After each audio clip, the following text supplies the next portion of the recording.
And we're live. Morning thoughts, morning thoughts, morning thoughts. Shout out to the people going out to work this morning. Shout out to the people coming in from work this morning. Extra special, big up, shout out to the people who work multiple jobs. I have the utmost respect for you. Shout out to my entrepreneurs, my stay-at-home moms and pops, my retirees. Shout out to the drivers. Shout out to the Uber driver, Lyft driver, truck driver, taxi driver, food delivery drivers, round town and long distance truck drivers. Shout out to the crossing guards. Shout out to the school teachers. Shout out to law enforcement personnel, medical field personnel, military personnel. Whatever your job description is, shout out to you. Shout out to every single clean-hearted, good-hearted person who wants good for others as much as you want good for yourself. Shout out to you. A lot of people might not have gotten their notifications this morning. Plus, there's a part where when we go live, we register in a certain country. And I was trying something new this morning, trying to see if I don't register the video, if it'll pick up for Jamaica or if it'll pick up for the United States of America or for somewhere else. So usually I would register it in the United States of America and it would trend with those videos. But sometimes if I don't register it, based on certain words that I put into the search engine to go with the video, it will normally register with Jamaica. Something I try. So some people might not see us until later on this morning. Anyways, today is the 13th of the 3rd, March 13, 2026. And it's Friday. And on days like these, we say, it's the freaking weekend, baby! Ha ha! Clap it up. Clap it up. Clap it up. Don't take it for granted. You made it. You made it to another week. Whether you was feeling down or up or happy or sad or whatever the case must be or you're going through, you made it. You're here to celebrate another week and give thanks for making it through to another week. A lot of people didn't make it through to this week, Nobody joke around and feel like, say, this is something that one of them week here, I'm going to really make it. I don't want to start off sounding morbid, but you won't get another week and another week and another week forever. One of them week here, we just not going to get a week. I just saw life go. But until then, we'll celebrate every week that we get, right? So we meet here every Friday to say, it's the freaking weekend, baby, and you made it through another week. Not only are we elated and joyful to be here, but we're also giving thanks that we actually made it to another week. See? All right. Miss Goldie Robinson is in the building with us this morning. Miss Goldie Robinson, big up yourself and thank you for being here. Anthony Vybz, thank you for being here as well. I appreciate your presence. Sharon Spence is in the building with us this morning, bright and early. Senior Sexy is here. Happy Friday to all. Big up yourself, bro. Let's Bond TV is in the building. 5 up bright and early. Say morning, my people. They're on the hustling this morning from Shirley. Because bad man not say early, because early is a man name. So we say Shirley, right? Just like how they don't say Jim. Because you're not going to work out at the gym. Which man are going to work out at gym yard? Another man, you get it? Them say Kim. So they go to the Kim. One bag of something, but a Jamaican thing that. So big up yourself, 5 up. Thank you for being in the building this morning. Lil Red Gucci is in the building with us also. Lil Red Gucci, thank you for being here. Norma Jean is in the building with us this morning. Norma Jean says, it's the freaking weekend, baby. Clap it up because you made it. You're the finest is in the building with us this morning. Black Eagle is here this morning. Stulla Dan, big up yourself. Thank you for being here. Great Goodies is in the building. 2 Irie, they are with us this morning. Thank you for being here as well. One, the Diva Unstoppable is in the building this morning, speaking in codes like this. TGIF, Flow, and family. Thank God it's Friday. We're glad some understand that one day. Who else is here? Rosalind Smichael is in the building with us this morning. Rosalind Smichael, big up yourself. Thank you for being here. You're the finest, says at Anthony. You must have feel like me a look if you did there. Good morning, my friend. Okay. All right, that's something there. So Mistress B, big up yourself. Peter G, big up yourself. Sean Cassell, big up yourself. Nans, big up yourself. Patricia Jackson, big up yourself. Thank you for being here. this morning. Lovely Aneka is in the building bright and early. Lovely Aneka is my fellow content creator sister. She is on all these platforms. You can just click on her name right there, so as she's in the chat, and just go over and see what Lovely Aneka deal with. And, you know, big her up all along the way on these kind of things. Carissa Smith, thank you for being here. Elaine Brown, big up yourself. Morning, Uncle, thank you for being here as well. Wayne Nathan is in the building with us this morning. BM is also here this morning. What BM say? BM say, morning, blessings, everyone. It's the freaking weekend, baby, and it's a blessing to be here. Listen, unless you're in the Caribbean right now, if you are in Florida right now, the weather is nice. Not nice, noise, N-O-I-C-E, noise. The weather is like 89, 90 degrees. You know what that means because, you know, we live right by the beach. So it's going to be a beautiful weekend, regardless of what. And also, remember this, people. Find a reason to laugh. Find a reason to smile. Find a reason to enjoy life, regardless of what's going on. Everybody have them problems, all right? So members say, I know you alone have problems, but find a reason to smile through it all. And I say that because, I mean, for one, none of us are going to escape this thing alive, right?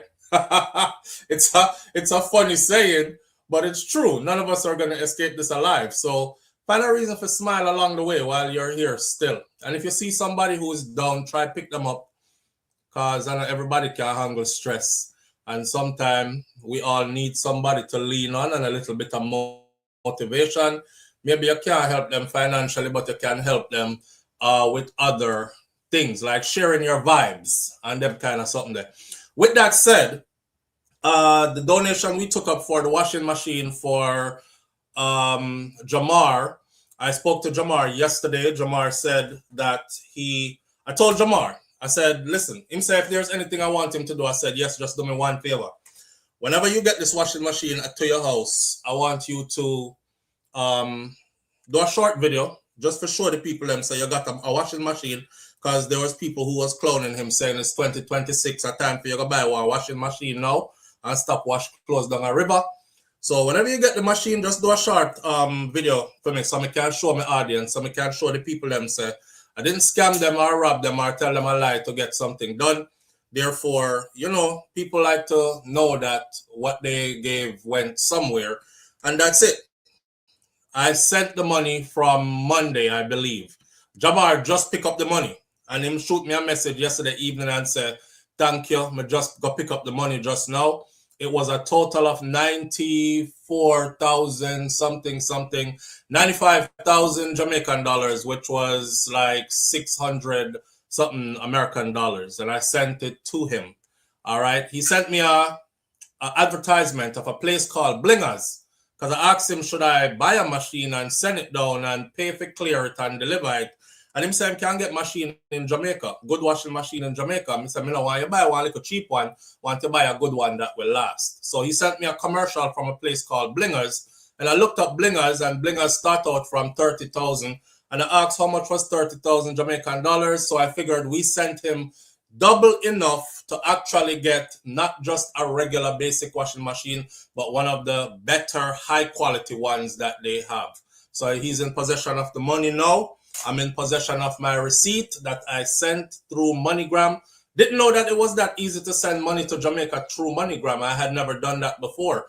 I'm so used to either Western Union or what wifey do is send it directly to somebody's account. But I tried the MoneyGram way and it went. All right. So just for the people that know, say the money went to where the money said it was, where we said the money was supposed to go, and then you will see when him get him washing machine as well. We show you. We will show you more videos. Next time I will show you Jamar washing clothes down a river, and then I will show you him with the washing machine, so you know what go on. All right.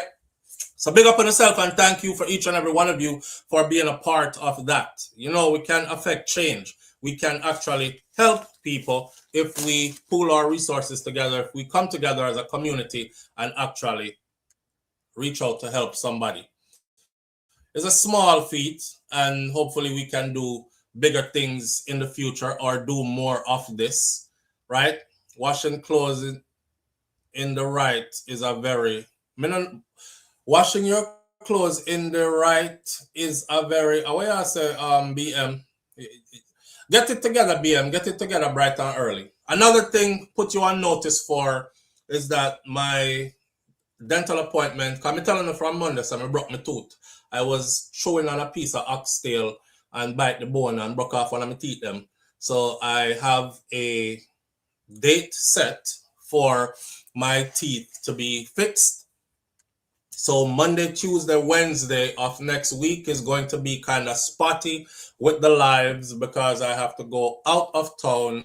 And if you don't know, I live outside of Miami. So I'm going to have to go into Miami to a specialist to get my jibs fixed properly. That's why I don't see me, I don't know, big skin teeth smiling on here for the week because my thing don't look too right and I'm very self-conscious about it.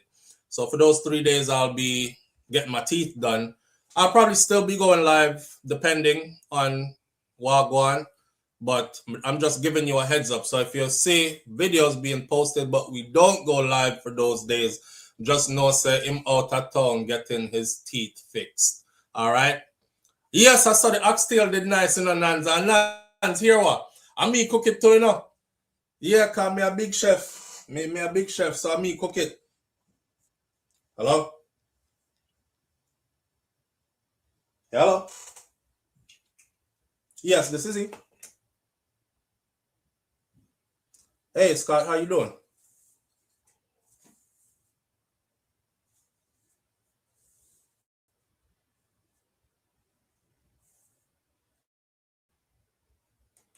Yeah, but the light that's in there right now, it doesn't work anyways, so it needs to be replaced.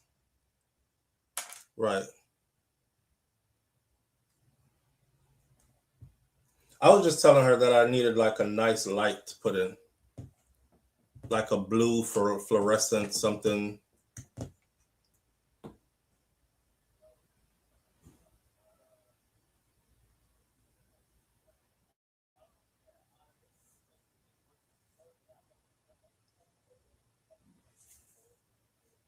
Mm-hmm.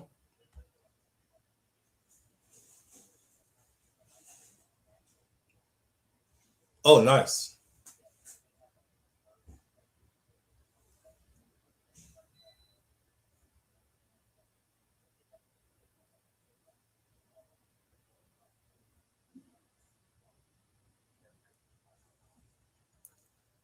Me that power on call on the whole on.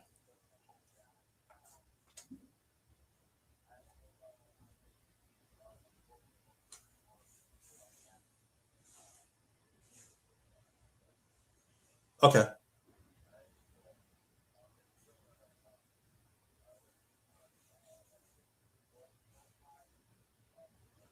No, so SOUFLO, SouFLo TV. Okay. I look forward to it. All right, appreciate it. All right. All right. I appreciate that. I'm sorry. Thank you. I've been waiting on that phone call since yesterday. That phone call was supposed to come in yesterday. So when it came in just now, I was kind of surprised. I think the people them did forget about me, but they didn't. So, you know, we had the different things, span different things. Not to take up any more of your time. I'm sorry I wasn't trying to be rude or anything. All right. Your Daphnes, good morning, morning. Look like you're acting, no call. That look like you're acting, no call. No, sir. Here what? The last time I took a call on here, I had to take down the whole Morning Thoughts video and edit out my whole address because the person who came on the phone was call out my full name. Is this blah blah blah blah blah? And your address is at la la la la la. And I said, yes, it is. And I thought y'all couldn't hear it. And somebody in the live who linked me on WhatsApp immediately sent a text and said, SouFLo, I just hear your whole address. The person you was talking to on the phone just now, we heard the whole conversation and them say your whole address, right? And the person said my address to me. So I was like, oh, damn. So just now when the phone, before I answered the phone just now, I turned it all the way down. So me could I even barely hear the person. Right? You know, say one time, I know I joke still, but I know one time I took a picture of outside, you know, spring cleaning, go on and we clean up the front of the house and plant up stuff and stuff. And I was like, man, this look nice. And I'm in one of them good feelings, you know, me I said, boy, I'm so blessed. Me finally me have like one nice house to live in and stuff. I'm just giving thanks. Me post the rotted picture. Look how we clean up the front of the yard nice and sitting. Somebody text me back my whole address. So this is a message for a lot of you out there too, who from time to time I remember to tell this. For a lot of you who like to do selfie videos and pictures and post to social media, you are making yourself even more trackable. The person was joking, but I think the person said they live in the UK though. They were like, don't worry, SouFlo, I'm not gonna pull up on your gate. But me just make you know, say, me know your address. Your address is blah, blah, blah, blah, blah. Say out my whole address. The person said, I could have pulled up at your gate right now. I said, how you know that? Because I was paro. The person said, listen, you just post a picture of the front of your house, right? I said, yeah. He said, all I did was took the picture and I put it in the Google search maps and it went right to the front of your house and gave me, I even zoom in and I could tell you which vehicle is parked in the driveway outside. So I have one vehicle in our driveway outside, and I have one vehicle inside of the garage. And the man zoom in and even tell me which vehicle did park in the driveway outside. It was spooky. It was spooky. So you could imagine if somebody is seeking to do you harm and don't like you for whatever reason. May not have no enemy, but you just never know. Crazies are out there. Look at Rihanna. Rihanna's house got shut up recently and a couple of days ago, which we covered on the other channel, which is SouFLoTV. You know, Riri, Umbrella Riri, her house got shot up. One girl with an AR-15 rifle shot 10 rounds at her house. 7 of those rounds or 6 of those rounds were lodged in her front gate, and 4 of those rounds actually made it to the house. She was on the other side of the house with her small children. So she was home. Anyways, I'm just saying, you never know who is out there. The world is full of crazies, so we have to be careful, right? Yep, I sent you a message during the live that it was you, Mistress B. It was you. All right, thank you. So it was Mistress B that sent the message during the live. Said, SouFlo, we heard all of your conversation. Kami did think we never hear. And she said, we actually heard your whole address just now. Right. Thank you so much. All right. Right. All right. So when it comes to social media, I am anonymous, period. I don't even want anyone to hear my voice or see my photo. Says Lulu Ridges. Yeah, unfortunately, that's not how it is for me. My face is out here, right? So my face is already out here. So I'm very secretive about certain other pieces of information where, like the woman who decided to sue me. She decided to sue me and she put that $1 million lawsuit. She put, when we get the paperwork for the lawsuit, me laugh, you know, man. When I got that paperwork for the lawsuit, I laughed so much because I was like, wow, for the things that I was accused of doing. Let me see. Yeah. And I still keep the whole lawsuit close to me just in case. But see here, this is the lawsuit. It is this thick with this many papers. So let me keep the lawsuit close to me. I was accused of all kinds of stuff, friend, but the thing was how they found me and how they went about looking for me. You know what I mean? And that was crazy. So for some of you, I mean, I understand why you might want to remain anonymous. For me, it kind of gone bad already. Me out there. That's why I tried to keep other things quiet. Even in serving the lawsuit, she didn't have proper information to serve it to me. I am the one that actually, because is a sheriff deputy, knock my door and serve it. And it was served in the wrong name, all kind of something. But they tried their best though, and they came very close because they were digging up addresses that I lived at like 15 years ago and all them kind of something there. Live on the air with SouFLoTV. Morning.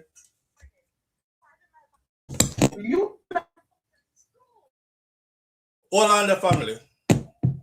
Where's that?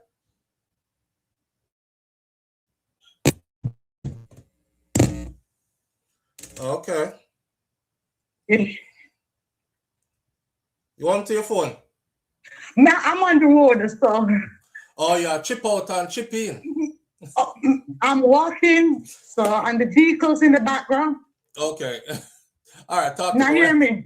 Yeah. Well, no, I said you should have counted soon. I should have counted soon. Me not wasting my time for all that, friend. I should have. Up all of the morning when we call you. Yeah, all right. Yeah, me not counter soon nobody. Them should have nothing for counter soon with anyway. Sometimes you gotta teach them a lesson. Yeah, me know, but it would have wasted my time and resources. Me hear you. Big up yourself though. Yeah, it would have wasted my time and resources. It wasn't like it was somebody who, because it's a lady who actually I did a couple of stories on what she went to Jamaica and did. And I remember that woman who went to Jamaica and took the people them rental car and disappeared with the rental car and they couldn't find her for like a week or 2 weeks or something like that. And I did the video thinking, damn, this woman might be dead because you don't just go missing in Jamaica with a whole rental car and them can't find you are the car. And I said, man, I'm doing this video for her safety. If you see her out there, somebody says something. Well, the woman turned it around on me because she at some point showed up, turned in the rental car, and it was established that she just ran off with the people's car. So I was like, okay, so you're not in danger. You're just doing some foul business. And then she didn't want to pay for how long she had the car for. She canceled the card that she booked the car on before they could actually run the card and take the money off it. One bag of something. So she accused me of all kinds of things. I'm the mastermind behind...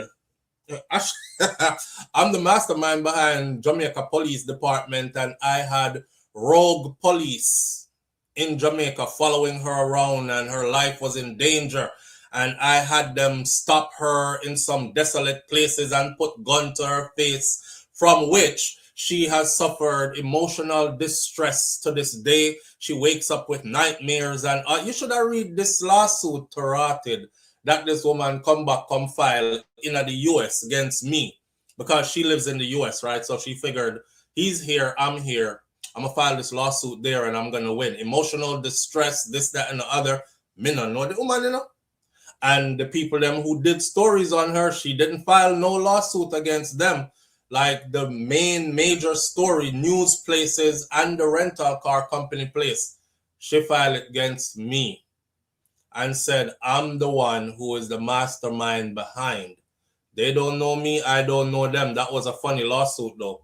But just to show you, anyhow, you know, things can go any kind of way, which kind of I could use that to walk into this morning.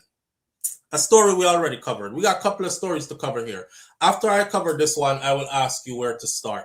So, dancehall artist Massacre has finally broken his silence about his music videos and stuff that was removed from social media, from YouTube to be specific. 4 of Massacre's biggest songs in most recent times were recently removed completely from YouTube pending copyright allegations and legalities. And Massacre went quiet for a minute, which had everybody speculating. And some people, of course, are quick to jump to conclusions saying that the artist stole other people's work and he's not a real artist, don't write him own music, or him is a thief or whatever. Some people said there's nothing wrong with having a ghostwriter. However, if you don't, and I said, if you don't compensate the ghostwriter though, according to your agreements behind the scenes, then the ghostwriter has every right to come after monies that would be owed to them. You can't just thief people's stuff and use it and tell them, say, I got to pay them, and you don't, right? Well, Mas answered that. Not only that, just to show y'all how messed up this world is, and just to show you how fickle YouTube can be, because YouTube is going to protect YouTube first. YouTube no want no side lawsuit on your behalf trying to protect you. So what YouTube will do is pull your stuff first, right? Just to protect themselves until they work it out. That's just how they do business. They pulled Massacre's videos. Massacre finally answered and said, I've been made aware that several of my songs, including Whites, Rich Sex, Mute, and Scope, were removed from YouTube following a copyright claim filed earlier this year. My team and I take intellectual property and creative ownership seriously and strongly dispute these claims. All songs released by Javon Ferron, which is me, were written by Javon Ferron, which is me, and released through the proper channels, and we stand firmly behind the legitimacy and ownership of these recordings. Our legal and distribution partners are currently addressing the matter and taking the necessary steps to have the content restored. Situations like this can sometimes occur when inaccurate claims are submitted through automated copyright systems, which may temporarily affect artists and their fans. Thank you for your continued support, Massacre. So in other words, they're just working it out behind the scenes, right? Like I said before, Massacre has all the big names. He's backed by the machine now. So he's definitely going to have all the right people jump on this and get it ironed out. But the thing here is this. Just like how this lady filed this frivolous lawsuit against me and wanted over $1 million US, is the same way this person probably did to Massacre and had his stuff taken down. This person has also gone on to claim that they have written songs for other people as well. And looks like they're going to have those other people's stuff removed too. Somebody asked me and said, SouFlo, then how come YouTube operate like that? Like them just snatch down your stuff because somebody make a claim? So anybody could just make a claim and them take down your stuff? And I'm telling y'all as a content creator, yes. YouTube will remove your stuff until it work itself out because they will always protect themselves first. Doesn't mean that the claim is true. It just means that they're protecting themselves. I'm pretty much sure that Massacre's work will be restored back to YouTube after all this. But here's what I want though. I want the persons who make these false claims, there should be some legal course of action automatically taken that they have to pay after they do something like this. Because you just wake up one day and just say, let me go over here. So I like Whites. It have about 15, 20 million views. I like that one. I like that one. You know what? I'm going to file a copyright claim on these songs. Say I'm me write them and make YouTube just take them down. Do you know what happens when songs like those or a piece of work like that gets taken off YouTube? I'll tell you what happens. The artists lose a lot of revenue. A lot of revenue because each piece of work that is put up to YouTube is like a project that you put out there and you say, go make me some money. And YouTube is going to say, okay, we'll see how much money this project makes. As long as it's on there, it's generating income. Once it's removed, all income cease. People can't just do that to you and hide behind the scenes and just do that. And the only outcome is, okay, we'll put it back up. And them gone about them business laughing and go do it to somebody else. You know, there has to be a legal recourse for this. It's kind of like when a woman tell a man, say, yeah, this is your child.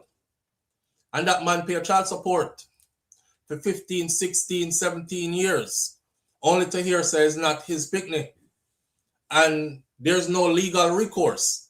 So this woman should be made by law to pay back every penny that that man spent in them 16, 17 years for a child that was not his. That's all. Them not like that. Them duck out of the room and gone now. Church, say amen, man. When I now say amen. the woman them gone silent. When I now say amen. I said, if a woman, you see how me walk them into it and now them don't want to say nothing, I walk you right into it. If a woman tells a man that this child is his and they're in a committed relationship, and the man, out of love and trust, believe his woman and end up raising another man's child and spending how much money for how many years only to find out it was not his, because he was hoodwinked, he was bamboozled, he was swindled. Hallelujah. Should she not be made by law to pay back every penny that that man paid for that child? A lie or true? She should be. All right. Hallelujah. She said amen. Yes. Thank you, Sean Cassell. Big amen. Not true, Nance? Agreed. Yes, yes, yes. Bring them. Let them come in. Agreed. Yes, Lulu Ridges. Praise the Lord. That is what I'm saying. Could you imagine that? Imagine you left somebody, right? And she said, oh, you leaving me with the children. They are carrying up on child support. And the judge said, you pay $1,500 every month for that one picnic there. She said, $1,500 can't raise no child. Judge, me need more because the child go dance school, them do this, them do that. The judge said $2,000 a month. I want to calculate $2,000 per month times 12 and then calculate that 12 times 17. You get a rotted piece of money there. I think she should immediately be put on her wages are being garnished, just like how them would have garnished FEMA wage. Reverse the process right away and send all of that money at $2,000 a month right back to the man there. For how many years it is. Matter of fact, she committed a crime. So pay up the money immediately. Yeah? Amen. Hallelujah. Yes, yes, yes. Let the church say amen. Wicked them wicked, man. People could just do things to you out here and then they have no legal recourse. But you know what I noticed though? I notice that usually when it happens, it's a woman who always benefits from it. Because a woman must do them something here. Go up on YouTube, claim people stuff that is not theirs, have people things take down. You know who did that to me? A woman who used to manage me, his soul rest in peace. Me can't talk now because I'm dead and gone and them probably can't use him no more. Gully Bop. After me and Gully Bop, they are good and argue and Gully Bop tell me about climb up on a tall ladder, top floor and go summer thoughts in your mama. That's what Gully Bop said, right? So me answer back on me and Bop did I have a back and forth thing. I'm entertaining these things. I'm not taking it as nothing too serious. Just like when me and L.A. Lewis went back and forth. But we're going to talk about L.A. Lewis this morning too.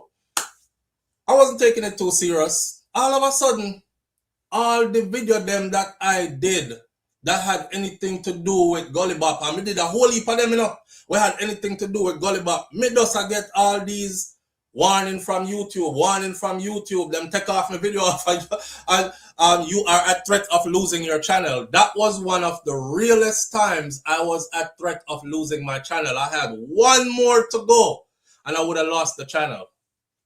And she introduced herself as Gully Bop's manager.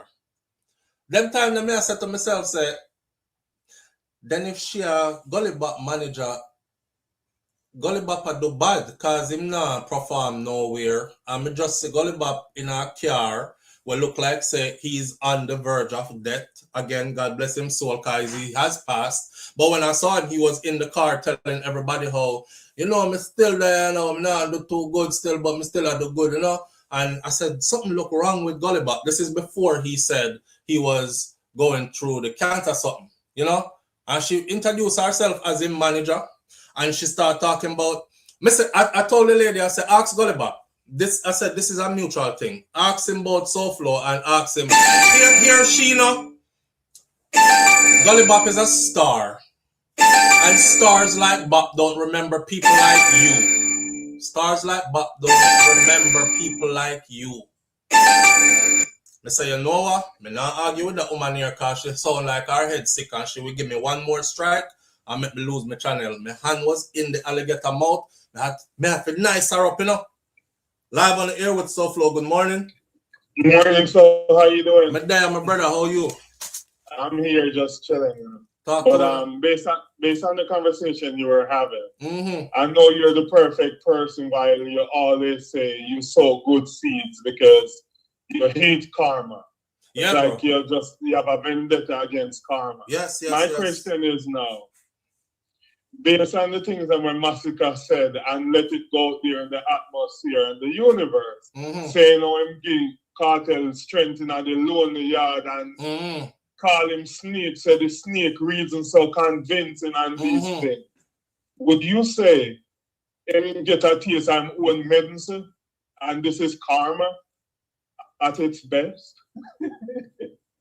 Yeah, but this can backfire too. But what I'm saying is that we know what sometimes, because you say certain things about a person, they lose income to you, tarnish certain things. Some people said, well, if this is how we treat Massacre, I'm going to stop streaming his music. Yeah. I literally hear people on YouTube said, because of what Massacre said, they remove a list of Kartel songs from their catalog. Right. So, I mean, some people stop streaming and supporting when Massacre say all these false claims. Yeah. So you know you don't like karma, and karma come in many different disguises. I'm asking you, do you think this is a form of karma? Could be. All right, you're afraid. No, I'm not afraid, bro. I'm afraid of karma. Okay. I'm not afraid of man. I'm not afraid of man. I'm afraid of karma. All right, I understand. But it could be. You know? Sometimes karma come quickly, you know, Jerome, and sometimes it take a while to reach you. That's why a lot of people don't believe in karma, because it takes so long to reach them. But the funny thing is, when it start beat them, you see, them don't know what beat them. You see them, come, I go through this in a life, so I know. And I've done it repeatedly, so I know it took a time where you reach that self-realization point there in a life where you're like, look yourself in the mirror and say, youth, you have to go shape up. You can't do this, that, and that no more. Because you see what happened after. Admit it that this all came because of karma. This is karmic energy coming back. And for you able to admit, you know, when me start say, they had a saying where them say, everything where you touch turn to shit. And I started seeing that happen in my own life. I mean, I'm like, oh, so why they all be on me? Down my life, turn out bad, sitting there, go on, dumping it upon me. No, it's your karma.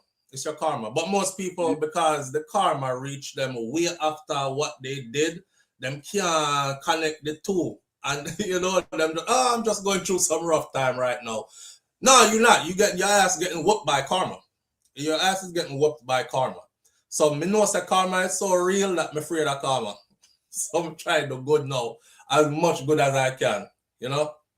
Earlier, when you were, you know, it's the freaking weekends, and you said today's March the 13th, it's Friday, on a day like this, nothing Rengo said, because it's Friday the 13th, on a day like this, I ask you to be extra careful.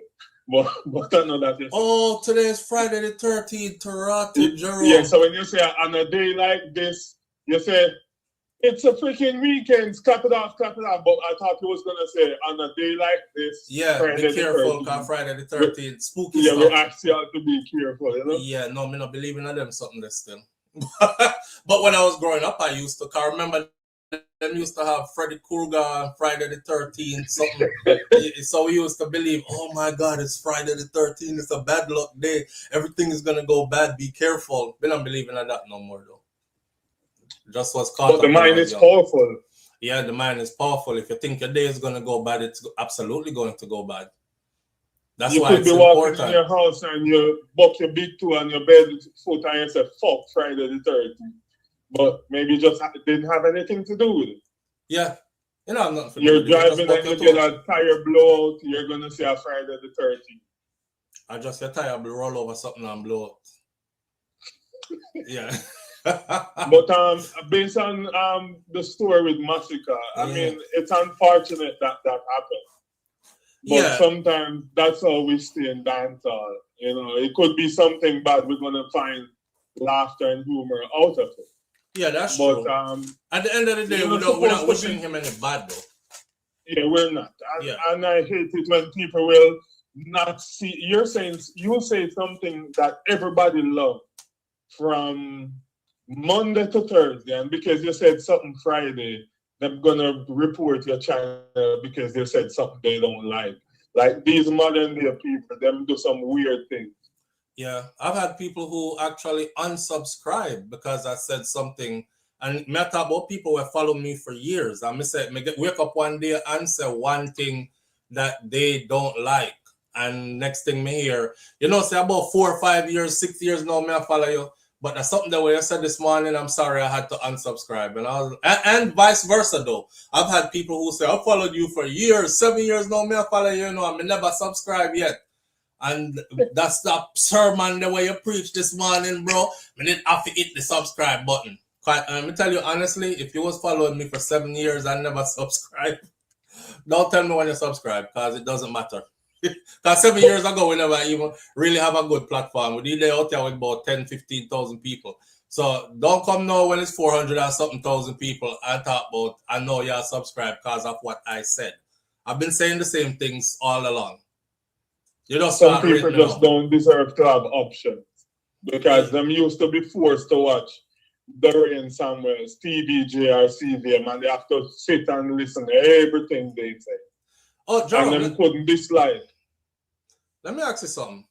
Because every time I go to Jamaica, I have this problem. One to Jamaica TV. Jamaica don't have no TV. Like how when we're there foreign, we have TV. And you can watch different channels. What happened to Jamaica TV? Because every time I'm in Jamaica, right, I want to watch some local stuff on television and get my children them to watch some local stuff on television so we feel like we're home. And we can't find nothing. All I find is foreign stuff. Yes, man. All I find is foreign stuff. All the people who go to Jamaica on a regular basis, so now talk to me real quick. Jerome just sparked a thought. What happened to Jamaica TV? Jamaica look like it don't have a television industry besides the news. And the people in Jamaica, everybody walk around like this. And them dep on TikTok or YouTube like whole day. But you used to have Hill and Gully Rido, then you have Royal Palm Estate, then you will have something going on, then RETV Connect. None of that exists no more? Them don't have nothing authentic on television in Jamaica. Once them done tell you the news, that is it. They don't have a local... They used to even have Grace Creative Cooking where they teach Jamaican people how to cook and view it. So nothing for the culture? Not a regular TV channel. You have to catch them on like YouTube or something. Yeah. Okay, BM, even the radio stations, right? I am so happy when I find a radio station that just play reggae when I'm in Jamaica. Because you with that there, you drive and you say, yes, some nice reggae music and you're taking the scenery and thing, and next thing you hear, baby, dum-dum-dum. You're like, why is Drake about to play and Rihanna? I mean, big up to Drake and Rihanna, but I don't really want to hear you right now. Me did I listen to the nice Dennis Brown. I look for hear some Cocoa Tea or that or something like that. Or play me some local dancehall or something. We have so many artists. What foreign music take up a radio station? It kills me. We don't have no TV. And foreign music consumes majority of our radio. It's a weird thing. Yeah, I mean, I never even take notice of it.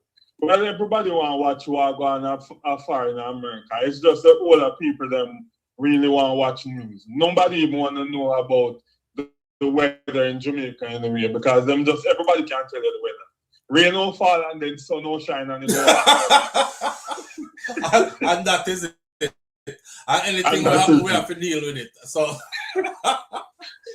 remember back in the day, them used to tell you, say, around 12 o'clock today, there's going to be heavy showers. Make sure you walk with your umbrella and stuff like that. I don't think we're going to have that no more. I don't see a local television program consistently feeding us local stuff. That's something to look into. So you're thinking that they should start investing also in the TV? Because now you talking. Right person me I talk to. I'm thinking that the government needs to start investing in Jamaica television, authentic Jamaica television. You see, when people travel to the island, they don't want to see what them left back wherever them a come from. Them want to see. I want to be so submerged in Jamaica. When I go outside, I eat Jamaican food. When I go inside, go turn on TV, me watch beer Jamaican things. That way, I don't feel like I'm anywhere else but in Jamaica. Jamaica needs a film industry that the government is actually helping to push to the rest of the world. Netflix, brother, you know how much money is being made by the African movie the industry there on Netflix. Netflix has signed out some big checks, you know. And I'm wondering, where are the Jamaican movies? Because we have filmmakers, we have good actors. You can't tell me, say, we can't put together some good films and get them ready and shop them to Netflix and depend film level to or anything like that, and have our own film industry. Jamaica should have its own film industry at this point. No, for real, Flo, because listen, as you know, you guys, we have so much thing going on in Jamaica, and I really need a TV station, because even me, normally if I'm watching American TV and see a commercial about Jamaica, me watch everything. It's like me feel proud just to see Jamaica as an advertisement. And I mean, me watch everything they're saying. If they're talking about sandals or, you know, the Blue Lagoon or Ocho, anything, Duns River Fall. I'm so proud of my country that me just watch all of the commercial or the ads. And imagine if they at Jamaica and you watch, you know, local TV and they're telling you that go to Blue Hole. This is where they have the bluest water, the deepest water. A lot of people go there to have fun and, you know, different, you know, this park that you can go and learn of this and so on. Emancipation Park, or just talk about the culture. Make many people, you know, tourists, and then they'll say, hey, can we go here? Because they're advertising, even in the hotel. Yes, if you're in a hotel when you go to Jamaica and you turn on your TV and that's what you see. Have you ever been to Blue Hole or check out this? Or have you been to this place and that place? Your own authentic local stuff. These people are going, but you know what? No, they wouldn't do it. Here's why they wouldn't do it, because the goal is to keep those people inside of the resort. Remember? So them no want advertisement. Blue Mountain Peak. Yeah, them not try to get the people them to go outside, bro. Me just remember, my bad. I just remembered. That's why they're not trying to get them to go outside. They want to keep them right in there. So if them come in with 500 US, them want them spend the 500 US right there, and them drive them go right back at airport, go fly them back out. They don't want 100 of that to be spent outside with the locals. So yeah, and it's designed to be just like that too. So no, they're not going to put up none of that in a them place there. I get it. Boss, we'll go back in the chat. All right, bro, manners. Remember JIS, yes. Somebody says Brown is Jamaica's Tyler. All Mr. Brown films and them something there. Big up to Mr. Brown. Them man there they are spearheading. They're spearheading. And you know, if you've been watching, somebody right here told me, SouFLo, you have to check out when I told y'all Orville with Orville Expressions. Big up to Orville dancing. Orville is like the godfather of dancing choreography for dancehall music, reggae music, all that. But also Orville Expressions, the films that they put out as well. Them people there, they are the amazing things that they've done, and you get to watch them from when they started first with a little phone and put stories together and stuff, and to see how them grip you, you know, the audience is so locked in because the storyline and the language is ours. And like, where is our film industry? Where's our film industry? Come on, man, somebody needs to do something about that, man. I'm imploring all the big name people that have a whole heap of money to look down that avenue. And remember me, I tell you this, that avenue right there, don't wait till a foreigner come into Jamaica, come put their money in it and turn it into something big, and then own it. And then y'all are going to want to come running in and start cuss. Because one man from England realized that, you know, Jamaica is a very popular brand, not just an island. And, you know, we could go there and capitalize off of their film industry. Let's do it. And then come do it. And then they're not going to be mad. You see, black man can't own nothing around here because we weren't investing and we're not taking what we have as worthy. You know, same way how we shit up the beach, them. Change baby and just fling dirty shitty diaper up on the beach. Back as a girl and just take off your condom and tie and just fling it right there up on the beach. All kind of sitting. You go out there, go look on the beach and you see all kind of something on the beach. And then when time them privatize the beach, them everybody get mad. SouFLo do a show about how we can't access our beaches and they'll take away our stuff if we don't value it. So I'm just saying. Richard Brown films, yes. CVM shows local and international content. You're talking, these are on YouTube platform. When I'm in Jamaica, I don't find them on television. And they're not constantly running on television. But big up to Richard Brown films. Yeah. Anyway, this is what we have on the table this morning, right? So let's say this. Massacre will take care of his stuff. I don't think that he took away anybody's material, but it's going to take a while for them to work it out because apparently the person who is doing it is somebody who is being vindictive. So they're just going to hold out. And like I said, people like these, they should be held accountable legally for being able to do things like these and then just walk away. You affect somebody's livelihood when you do things like these. Yeah. Here what we have on the board this morning. Noel Maitland's sentencing is today. Will there be justice for Donna Donaldson? In the wake of all that, there's more to be said. Her family members are speaking today about what they want to see happen today. So we can go through that. Then more to talk about Gaza reunion.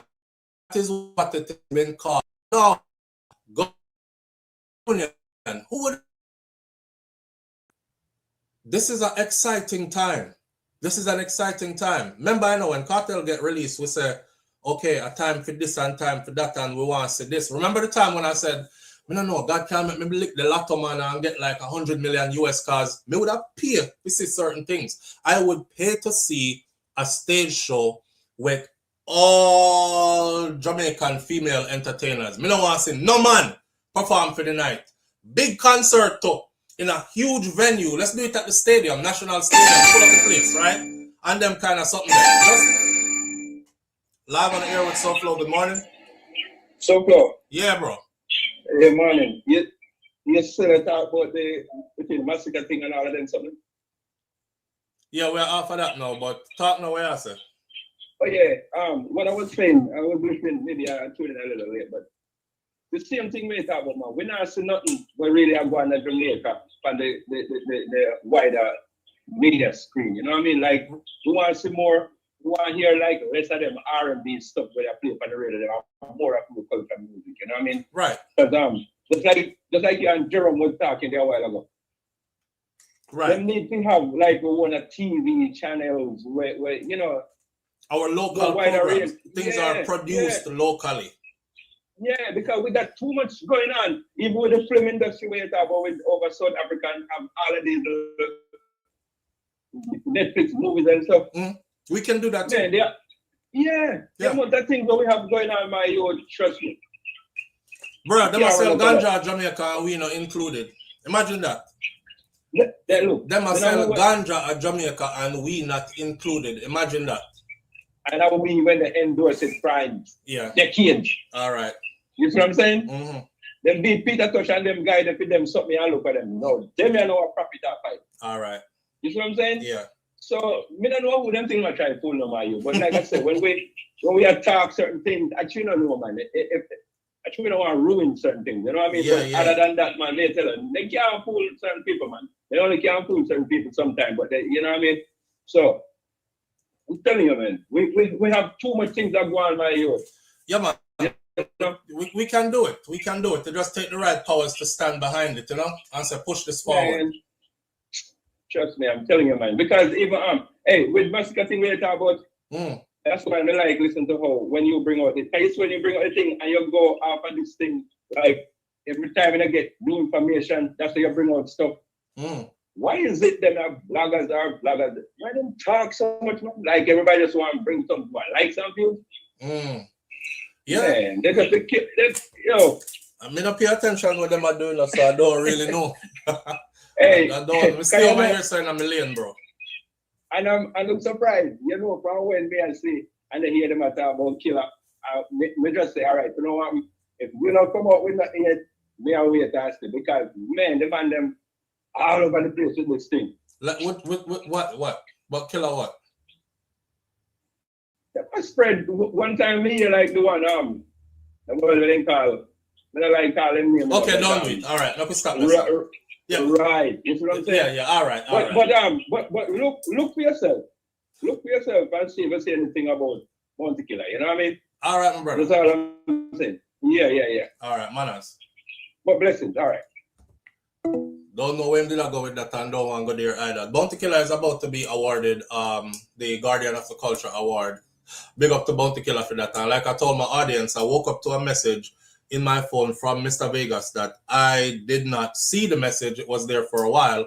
And I just read it like 2-3 mornings ago. And I replied to Mr. Vybz. Mr. Vybz said, I'm not true to my audience. He said, you're not true to your audience. You might have a little thing before, but I don't know nothing big. We know said that I don't know nothing, but you not true to your audience, because it would have took a simple YouTube or simple Google search for you to realize the statute of limitation and when the age changed for age of consent in Jamaica and all these other things. And I told Mr. Vybz that I instantly corrected it and I didn't wait on anybody outside because my audience members were correcting me. And I'm not a person that is afraid of correction. So I listened to them and we instantly corrected it. However, if you want something done as far as Bounty Killer goes, if he did impregnate, or him say, like you believe me would have just come make them accusation here, bro. Me have the birth certificate of the child and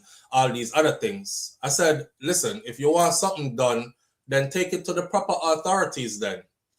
Otherwise you keep repeating it on social media and after a while, people don't even want to hear it no more because no proof can come forward.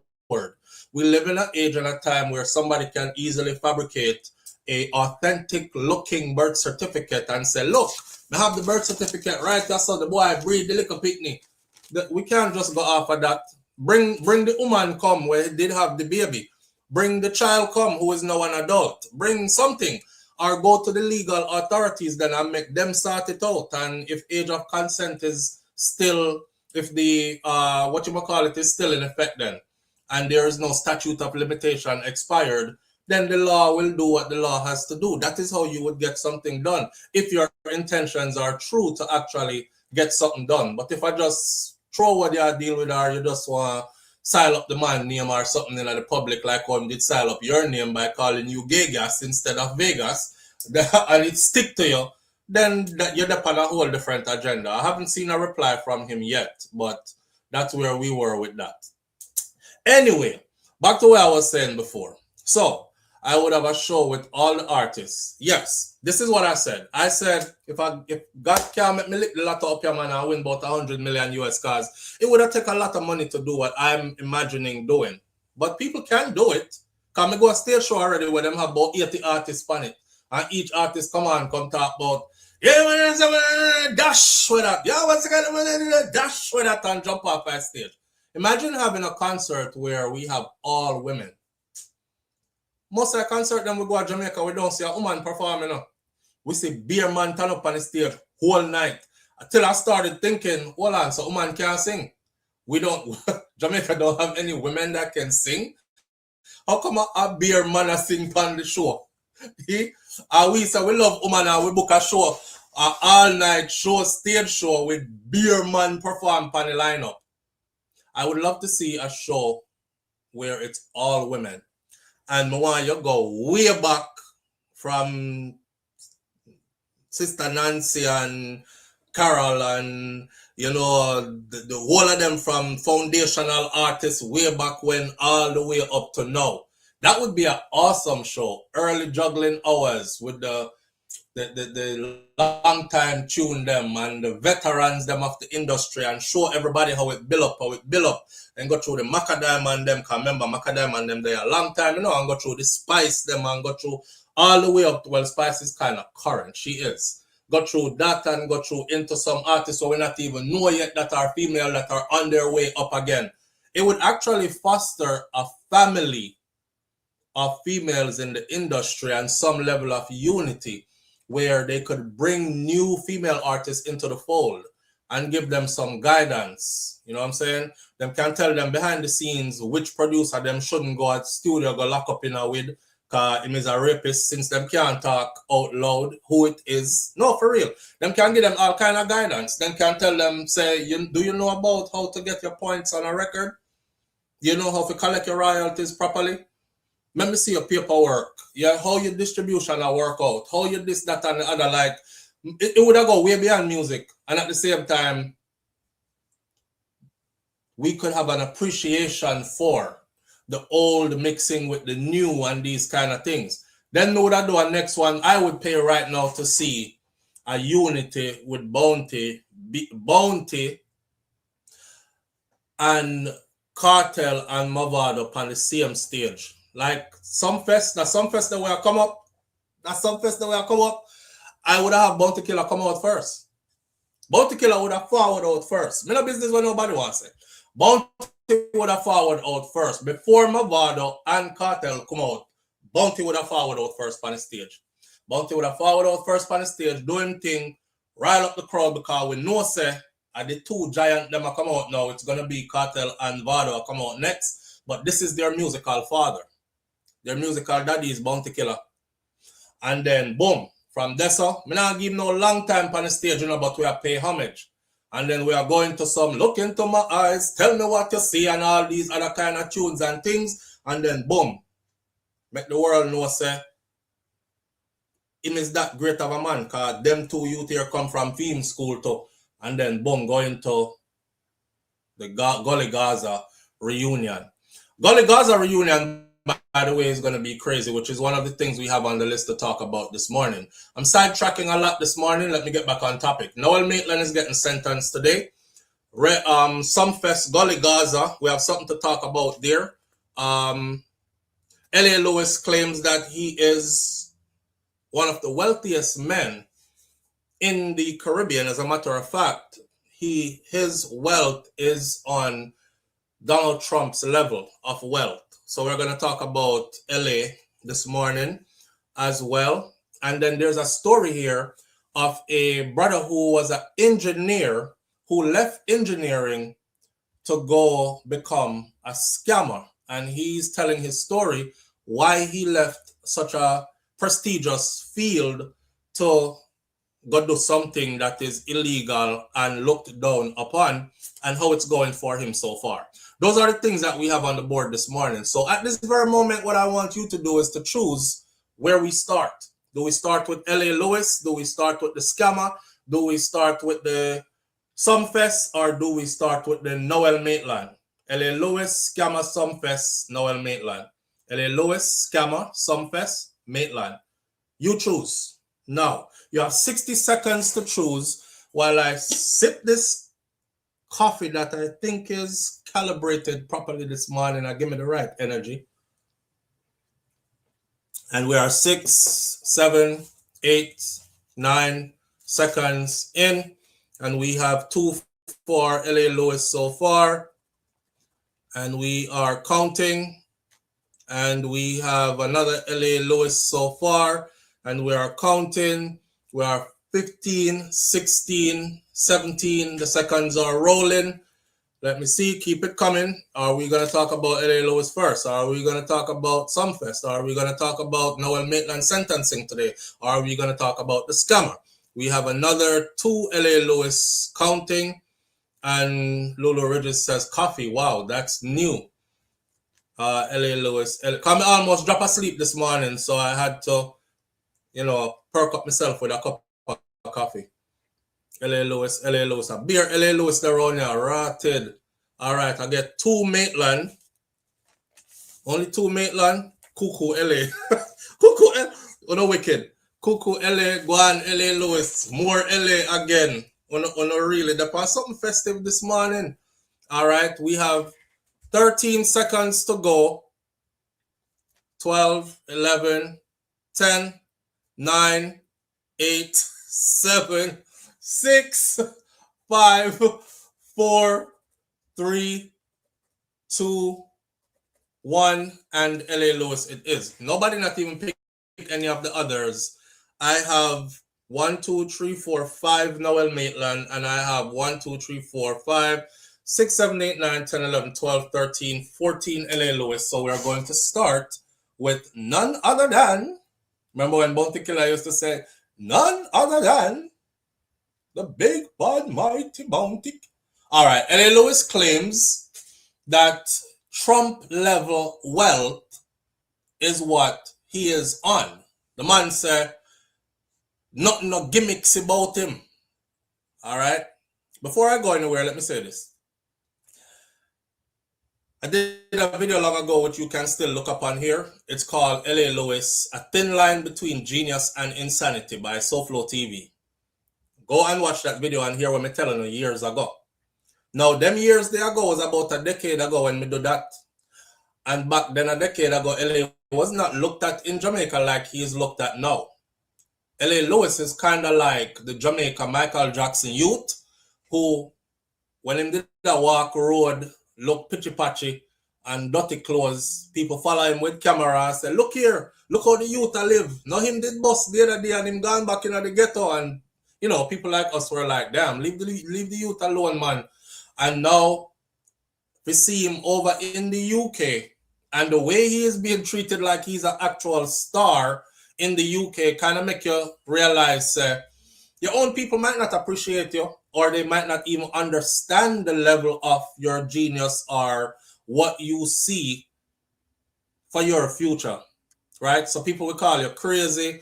Then we say, a madman, that man, dismiss you, all them kind of something there. But then when you're boss and you become a public figure, then everybody is like, yeah, LA, me a roll with. Yeah, man, it's SouFLo, you know, hear what LA Lewis said yesterday. Before that, nobody would say you hear what LA Lewis said yesterday, because everything that LA said was this, it was like a madman said it. You know what I mean? Now, Star, Gleaner, all of the other big name news media houses out of Jamaica are interviewing LA Lewis and actually taking what LA Lewis says and printing it for the world to see. Thin line between genius and insanity. And in order sometimes to win at what you're doing, you might have to become overly compulsive, set in that to the point where people are going to look on you and say, I'm crazy, you know. I'm crazy. I don't think he won't make it. I'm kind of crazy. And you will realize that it was your craziness that actually set you apart from the rest of regular folks. And it is also your blessing in disguise. So, the self-proclaimed Maroon Emperor, LA Lewis, has declared himself one of the richest men in the Caribbean, boldly claiming that his net worth rivals that of the United States President Donald Trump. He was speaking during an interview at his headquarters along Constant Spring Road in St. Andrew, and LA Lewis insisted that his wealth places him in a financial league that is far beyond most Caribbean businessmen, not just Jamaica, but throughout the entire Caribbean. Big up Donald Trump every time, he said. If you see the Epstein files, I don't think you want to big up Donald Trump, but anyway, you know, me more ask question than say big up at this point. Anyway, that's what he said. He said, my wealth is Trump level rich. And according to Forbes, Trump's estimated net worth as of this point in 2026 is somewhere around 6.5 billion US dollars, which is 1.2 trillion Jamaican dollars. Remember, say L.A. Lewis said trillionaire, you know. All right. So it would be appropriate. L.A. Lewis, who leads what he calls the Nyang Kopong Maroon government, said that remember L.A. Lewis reached out to Chief Curry and then he posted the actual voicemail. You know, I called Chief Curry, yo, Chief, what go on? LA, Chief Curry was like, yo, come off on my phone, bro. You think there would have been like a sit-down conversation or rapport between two Maroon chiefs or something like that? See, Chief Curry is an elected Maroon chief. L.A. Lewis is a self-made Maroon chief. Him just tell himself, say, him are the leader of the Nyang Kopong Maroons. Anyway, like Maroon thing, a joke thing. But anyway, this stems from LA says he leads the Nyang Kopong Maroon government, and his fortune stems from several business ventures, including a security company, a loan agency, spiritual advisory services, and his own music label, Trillionaire Records. Have you ever heard any music put out from Trillionaire Records? Because Trillionaire Records has been around for years. And I'll know, you know, hear not one hit song come out of Trillionaire, or a song period, except for L.A. Lewis singing, what's that girl name again from the UK? What should it name? Adele. I don't even know if it's still on YouTube. L.A. Lewis a makeover Adele song. That's the only thing Mr. released on Trillionaire Records. The entertainer turned spiritual leader, who often refers to himself as Emperor Horus Luris El Bey, said that his wealth allows him to enjoy a lifestyle that many would associate with global billionaires. I live at Beverly Hills, you know, and other upscale places, and I have houses all over Jamaica. I am one of the richest men in the Caribbean. I have my own money. I have diamonds, plus a host of other things, is what he said. Despite public skepticism surrounding his claims, L.A. Lewis insists that his financial success is undeniable and it is rooted in both business and spiritual influence. The interview, L.A. Lewis dramatically tossed wads of cash onto the ground, insisting that ordinary men cannot measure up to his wealth. I cannot be broke. It is impossible, he said. It doesn't matter where I live, because a lot of persons live in cherry gardens that I have to lend them money. So where I live don't define richness. My bank book and my assets determine my riches. I can't suffer with a name like L.A. Lewis. The self-proclaimed emperor admitted that life has not always been easy, but he maintains that he has never been broke since he called upon Nyang Kopong, who is the father of Jesus. Nyang Kopong is the father of Jesus, and ever since him called upon Nyang Kopong, he things can't stop the right for him. Him say, I can walk with all $20 million per me. But the Prime Minister cannot do it because he's a normal citizen. I am not, because I am sovereign, he said. To many members of the public, L.A. Lewis is remembered for his theatrical stunts, from his famous Fido Dido style drawings on the oft-repeated slogan, "We love you, L.A. Lewis." L.A. Lewis used to actually go across Jamaica and write out on the wall them, "We love you, L.A. Lewis," and write out L.A. Lewis everywhere you go. So you'll be driving around Jamaica, you would literally see a L.A. Lewis name on wall everywhere. You would think he was in 14 parishes, or he had a street team who was out promoting him that much. And it was just him. And he was going from parish to parish, marking up the whole of Jamaica. That is dedication. That is a thin line between genius and insanity. That is overly, excessively compulsive individual who is locked in on what it is that he wants to be. So now you see him today getting these big spreads in these news media platforms, him putting the work to do it. The man said he can walk without 20 million in his pocket one time. And Andrew Holness can't do that because I'm a regular citizen. I'm not a regular citizen. I am sovereign, he said. Well, say L.A. Lewis have money because Jamaicans love by Obia. And I used to watch him on YouTube, and the amount of people were calling him about spiritual readings, LOL, I was shocked. What I was shocked at was a British woman me here. I sent L.A. Lewis about. She was sending I don't want to lie because the video is still out there, but she was sending like a good amount of British pounds to L.A. Lewis for advice, spiritual advice. And I was like, oh, like this thing really took off him like it at work. And then guess what I saw next? I see L.A. Lewis I get a woman a backers out in the open. Like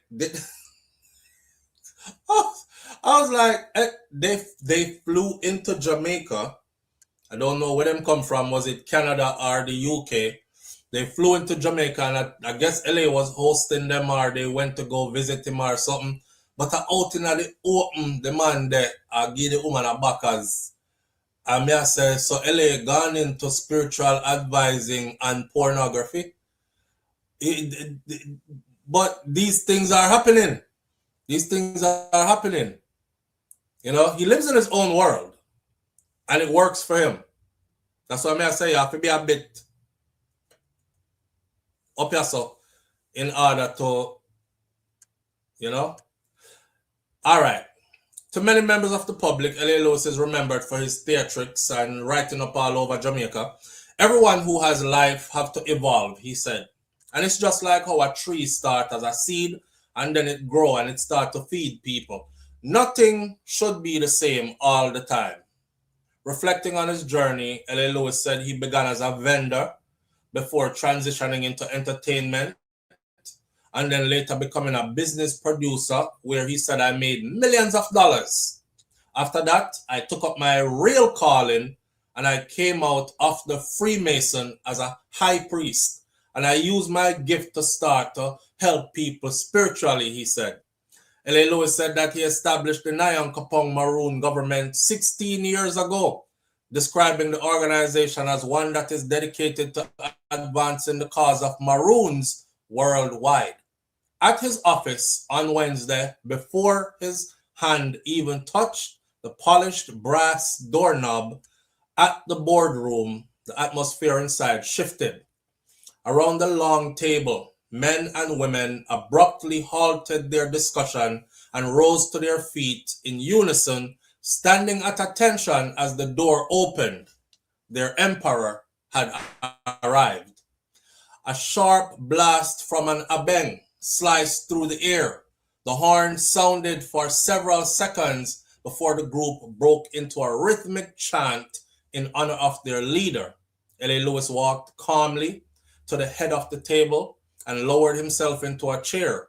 Only then did his followers quietly return to their seats. Among his most loyal followers is the organization's Minister of Security, who sat nearby with a stern, watchful gaze. And he said, I vow to protect the emperor with my life. I said, yeah, he went from mad smaddy to a following of his own. Kind of remind me of when the name, the Smith brother there, the one who they called Lord God Almighty. When name again? That had the people them killing each other in the church, and him crashing at the car and disappear. The one where they lock the people them in the basement and tell them and feed them dumpling and mackerel rundown water and stuff like that. Him eat all the mackerel and give them the water off. You know, when you open a tin of mackerel, you get like a juice in there with them said he was Kevin Smith. Thank you, Nisha. Thank you. Well, you say I don't see anything wrong with his thought processing from he is not taking people's life. I don't see anything wrong with it either, at all. And like I said, his reality is in his head, right? So that is where all of us reality are. It's in our head. And if you can't live it out, you have to live in your own reality, you know. Because the world around you outside, if you get overly consumed with what's going on outside, sometimes this thing I will mad you. So if him living in his own reality and that's how people call him mad, at least he's happy in his own reality. And he does help a lot of people. And he is not like, him not live below standards to where we are going to look on him and say, my God, him nasty, man. Somebody clean him up, man. Oh, God is a bad. Nobody not put no camera upon him. He's living, I would say he's living royally.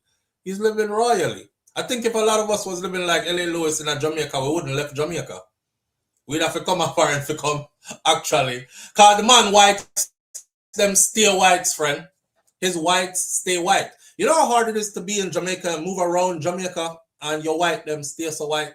I them have a insurmountable supply of whites, or him have somebody on standby with always a wash. And him have him washing machine going constantly. And Sunday they are dry the clothes them repeatedly. Because the man always, him whites them always extra white, crispy white. Anyway, his security said they vowed to protect him with their life. Kind of like Kevin Smith. You can actually see him as a cult leader now because he has the Nyam Kopong. Let me be respectful and say the name properly. The Nyan Kopong Maroons is the name of his group. Nothing about the emperor, he said. Aside from heading a maroon government, L.A. Lewis said that he lives to make people happy, but stressed that he is not a class clown. I live to make people happy, but I'm not a class clown. Nothing about the emperor is gimmicks. I always keep a happy face, and I learned in Freemasonry that it is harder to make people smile. Anywhere the emperor goes is like Christmas. If people want to call me gimmicks, so let it be. But I am rich gimmicks. At the same time, the man christened Horace Lewis, which is the name his family or parents gave him, said that the actions that have brought him his fortunes are above board. Nothing that I am doing is illegal. That's the important part. If a white man was doing what I was doing, everybody would believe. But because I am black, I am seen as gimmicks. But again, I am rich, and no one around me can be poor either. That is L.A. Lewis for you again. Thin line between genius and insanity. I've said it before, I'll say it again. Because I've watched the rise of L.A. Lewis. So I've watched it. I can now say this. The kind of promotion that L.A. gave himself and the kind of dedication he gave himself is about the same kind of dedication where somebody who went to school and studied and got a bachelor's and then a master's degree gave to that. Them say me I go lock in and me I go study and me I go earn that degree here because this is the field I want to be in. I think he locked in like that and he did the same thing and we called him crazy for it for a long time. Nobody is really calling him crazy anymore. Now, even when he says crazy things, people think that his crazy stuff that he's saying holds weight. Sometimes you just have to hustle until them start like you. But don't worry about if they don't like you or not. Because if you stick to it long enough, they'll end up liking you because they'll realize you're not going nowhere. You're not leaving. You're not disappearing. And all them a chat about you, it can't change your mind from what you got planned. You know what I'm saying? That's just going through the fire. That's just going through the fire. Where's that? Greetings and salutation, Lulu. He said, Karen says he truly believes in himself, which is good. So big up to L.A. Lewis, man. And continue doing your certified madness thing, if I saw them want to call it, because as far as I can see, it's working. As far as your riches, though, being on Donald Trump's level, I don't really think you're there yet. But if you believe that you're there, then I'm not counting your pockets. You probably are there. Sometimes you have to believe stuff first before it manifests itself into the physical. And who am I to say that one day you can't reach this up? I don't knock nobody, you know. I'm going to tell people about them can never be this and them can never be that. We've been on earth long enough to see people who them used to call nobody and who them used to say don't have nothing became somebody and have a whole heap of something. So you just never know. You're not God. You don't know what life holds for another man. You know what I'm saying? Don't make him come after you again. Lulu, you remember when him did, boy, Crystal, LA, this is all kind of something about me. But big up to LA same way, man. The videos are still out there on YouTube. We went back and forth at it for a minute as far as calling names and idle talk and stuff. It was all for entertainment, though. I don't have nothing against LA, and LA don't really have nothing against me neither. We didn't have to pay with dues. Because LA was more known than me them time there. I didn't know. And I had a thing where I used to answer back everybody. And then as our stocks grew, I stopped answering back everybody. Then you had to be somebody for me to answer you back, like somebody who had put in the work. As I was building a platform, I was realizing how much work it took to build a platform. And I was like, I can't just give that energy here to just anybody. So if somebody with a platform would do the work already, can call my name, then I will definitely answer that. But not if it's somebody who I don't know. And for a while, we had a lot of people who we didn't know that was calling our name, you know, and we just never answer. But the one that we used to call with name with platform, we definitely used to answer them. The old SouFLo on YouTube is funny as hell to watch. Sometimes I go back and watch them and we just laugh. Some things I said back then, I'm like, okay, so that's why she hate me. Damn, what was I thinking when I said that? You know, if I said stuff about you back then, I was new to this. I was much younger than I am now. I been wilding on my thoughts, and I was trying to build a platform. I never said any lies, though. I kept it credible from day one, but I was just very animated and super aggressive and these kind of things. How did I try get with footing in at the door?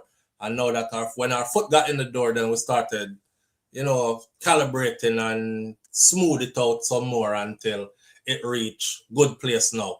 LA Low is definitely having madman paperwork.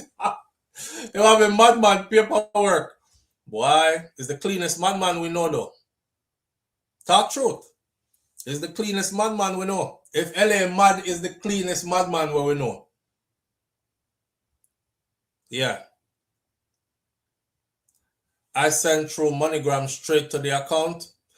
I know now that MoneyGram works smoothly. That's how I sent the money and I did it for the first time. Anyway, moving along to the next topic. Because we already talked about Massacre. We already just talked about L.A. Lewis. The story with L.A. Lewis is pretty much when you see people who you think are mad because they are obsessed with where they're going and the goals that they have for themselves, watch them. They're probably going to make it. It's the rules of attraction in the universe. It's the rules of how many hours you put into a craft. They can't go no other way but you making it.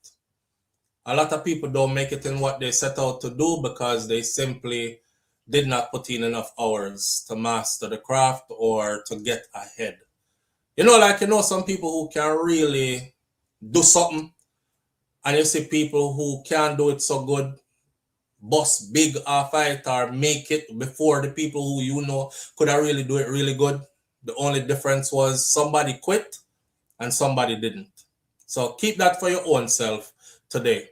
2 years ago, I saw a car company. Yes, a car company gave him $1 million in Jamaica, a commercial deal, to do an advertisement for them. I believe it was a rental car company, a locally owned rental car company. That's the first time where I was like, okay, so what LA started out doing is, remember me telling you now, anybody you see out here will pay for the kind of promotions that he gave himself. If you are trying to promote a product, wouldn't you want to go to 14 parishes in Jamaica and see a product there? All right, then you go to 14 parishes in Jamaica at one point. LA was there. Or LA was here, was it what it used to say? It said LA Lewis was here, or it used to say we love you, LA Lewis, or it just used to say LA Lewis. 14 parishes. Can't buy that. That's a lot of money right there for advertisement. He laid that ground. So when people are giving $1 million now for advertisement, yeah, and by the way, that is like 6,000 and something US dollars. So when people are hitting him off the money for his services, it's because he took everything that came with it. He took getting laughed at for years, made fun of, mad boy. Now listen to nothing where I'm saying, Chuppy, this say, take him for a joke. He's a comedian, you know. And all kind of something. And now it's, pay him my money to make him do this for you. Because regardless of what you want to call him, he garners attention. And attention pays. If you can get the people to look that way, somebody will want them business seen over that way will pay you. Simple mathematics. And I just saw it turn out now. The next one I want to talk about this morning is I want to talk about Sumfest, the Gully Gaza something. So, how many people in here are planning to go to this? They're fine-tuning it, and what I realize is now they're calling it the Gully Gaza reunion. By the way, the brother who I got to hit him up on this, but I'm sure say him no by now. Because when he was purchasing tickets recently to go to Europe, when he did a purchase tickets recently to go to Europe, I said to him, I said, bro, them are going to do that in the US sometime soon.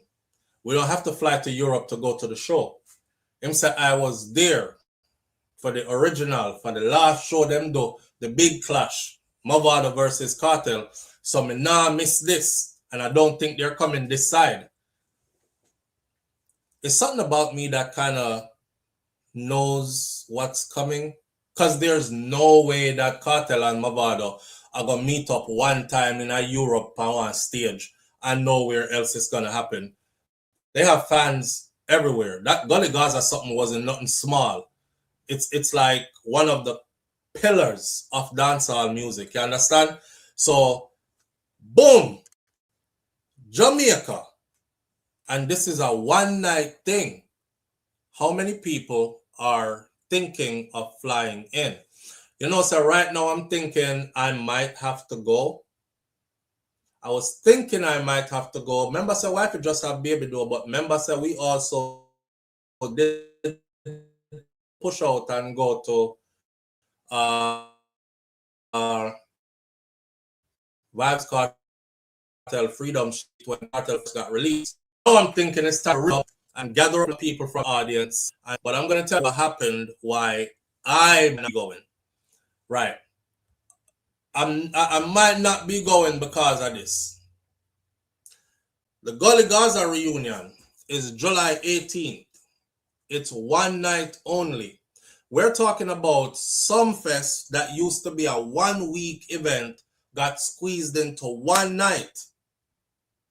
And me not see no lineup. I don't see a lineup with any other artists on the lineup. So that tells me that maybe they will have 1 or 2 acts added. But it's going to be a mob. Yo, this is going to be crazy, you know. I don't know if y'all understand how crazy this is going to be, you know. Because the whole who call themselves Gully and Mavado supporter and Gully, me say, them a roll out. And the whole who I say Gaza, me say, and a Kartel supporter, them a roll out.